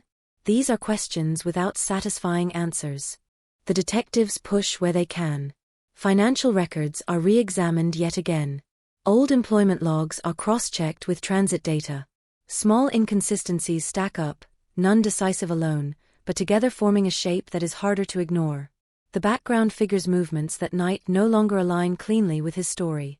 Gaps appear. Narrow but real. A breakthrough threatens to arrive quietly. A former co-worker of the background figure contacts the unit after seeing renewed coverage. He hesitates, says he's not sure it matters. Then he mentions a conversation from years ago, something said in passing, half joking, half serious. A remark about being in the wrong place at the wrong time. At the time, it meant nothing. Now it hums. The co-worker doesn't want his name public. He doesn't want retaliation. He just wants to unburden himself. The detectives listen, record, corroborate. The remark aligns with nothing specific, but it adds weight to an already leaning scale. The anonymous messages stop. Days pass. Then weeks. Silence returns, heavier than before. The detectives debate whether the sender has panicked, or whether they are preparing something larger. Silence, in this case, feels intentional. The confessor withdraws cooperation entirely. On advice of counsel, he stops meeting with investigators. The door he once cracked open slams shut. Whatever he knows, or believes he knows, remains trapped behind legal boundaries now. This shifts the investigation decisively. Without his voice, the focus tightens elsewhere. The background figure becomes unavoidable. Surveillance is discreetly increased. Not to intimidate, but to observe. He senses it anyway. People always do. He begins changing routines. Leaving earlier. Taking different routes. Small adjustments that might be nothing, or might be fear. The detectives note them without judgment. Behavior is data, not proof. Another anniversary arrives. 23 years now. The family marks it with a private gathering, no press invited. They share stories that have nothing to do with the case. Laughter feels almost illicit, but necessary. Life insists on continuing, even when answers do not. Late one night, a detective receives a call. No caller ID. The line crackle. Breathing is audible. Then a voice speaks, low and careful. It does not confess. It does not accuse. It asks a question instead. If I tell you what I saw, the voice says, will it ruin everything? The detective answers honestly. It might change everything. The line goes dead. The case does not explode open after that. It doesn't need to. That single moment reframes the entire pursuit. Someone is standing at the edge now, looking in, weighing the cost of truth against the damage of silence. The cold case, once dormant, now waits in a different way. Not for evidence to be found, but for a choice to be made. Somewhere in the city, someone is deciding whether the night in 2001 will remain a shared secret, or finally, irrevocably, become history. By the 10th passage through this narrowing corridor, the case feels less like an investigation and more like a held breath. The phone call with no caller ID does not echo loudly, it settles. It changes how every silence is heard afterward. The detectives do not chase it publicly. They let it sit, believing pressure works best when it is invisible. They replay the call in their minds, not for what was said, but for what was avoided. If I tell you what I saw. Not what I did. Not what I heard. What I saw. Vision implies distance. Presence without participation. A witness who stood close enough to absorb the moment, far enough to believe they could survive it by looking away. Protocols activate quietly. A line is set for anonymous contact, insulated from tracing, staffed by the same two detectives whose voices have become synonymous with restraint. No announcements. No press. The goal is not spectacle. It is safety. Whoever called is afraid. Fear is leverage, but only if handled gently. D'espace without contact. The city fills the gap with its usual noise. Sirens. Construction. Trains. Each sound feels like an answer that refuses to form words. The alley remains unchanged in memory if not in paint and brick. The place where sound swallowed itself. The place where watching could feel like doing nothing and still change everything. The background figure continues to alter his routines. Not dramatically. Just enough to be noticed by people trained to notice. He stops at different stores. He parks farther away. He avoids the corner where the payphone once stood, as if the absence itself might accuse him. Surveillance record behavior, note intention. The distinction matters, but patterns insist on being read. Prosecutors ask again what the endgame looks like. The question lands heavier now. With each step forward, the threshold for certainty rises. They want to know whether the case is approaching chargeable ground or drifting toward an ethical wall where the truth exists but cannot be proven beyond reasonable doubt. The detectives answer carefully. They say the case is alive. They say movement is happening. They do not promise arrival. The family receives another briefing. They are told about the call, stripped of detail, framed as possibility rather than promise. The room is quiet afterward. One family member asks the question no one else will. Why would someone wait this long to speak? The detective answers with the only truth available. Because silence can feel safer than honesty until it isn't anymore. A message arrives through the anonymous line late one night. Text only. Short. No greetings. No names. It asks a practical question. Can I tell you without giving my name? The reply is immediate and measured. Yes. We can listen. What follows is not a confession. It is an account, tentative and fragmented, like someone testing ice with the toe of a boot. The sender describes being nearby, hearing raised voices, seeing two people move toward the alley, seeing a third shape linger at the entrance, half-lit, indecisive. The sender insists they did not recognize anyone. Insists they left. Insists they thought it was none of their business. The details are specific enough to chill the room. The timing aligns. The train passes when it should. The rain is described the way it would have felt, not the way it looks on paper. 10 is not invention. 10 is récollection. The detectives respond with questions designed to clarify without cornering. Where were you standing? Which direction did the third shape move? Did you hear anything after the train passed? The answers come slowly. Sometimes not at all. Fear bleeds through the gaps. The sender refuses to meet. Refuses to give a name. Refuses to identify the third shape. They say they are afraid of ruining lives. The detectives understand the paradox. Telling the truth can destroy the lie that has been holding a life together. Silence is a structure too. They ask one question that changes the temperature. Did the third shape use the payphone? There is a pause. Longer than the others. Then a reply. I think so. The words land with weight. Not certainty. Not denial. A belief formed in the dark and carried for decades. This narrows the field without closing it. The background figure is not named, but the geometry tightens. The payphone. The alley. The time. The shape. The letter. The calls. The witness sketch. Independent elements begin to hum in unison, not singing the same note, but the same key. The confessor reacts to news of an anonymous witness by retreating further. He releases a statement through counsel denying involvement beyond what he has already said, which is itself a contradiction. The statement is careful, defensive, legal. It closes doors rather than opening them. Whatever role he played, it is now sealed behind strategy. The detectives decide not to press the anonymous witness for identity. Not yet. They focus on corroboration. They revisit the noise complaint with fresh ears. They reanalyze the archived footage, enhancing what can be enhanced, accepting what cannot. They consult again with the linguist, who notes that the new texts share the same avoidance patterns as the letters. Circling language. Protective phrasing. The same mind, or at least the same fear. Prosecutors outline a risky path forward. If the anonymous witness can be convinced to testify, even under protection, the case could pivot.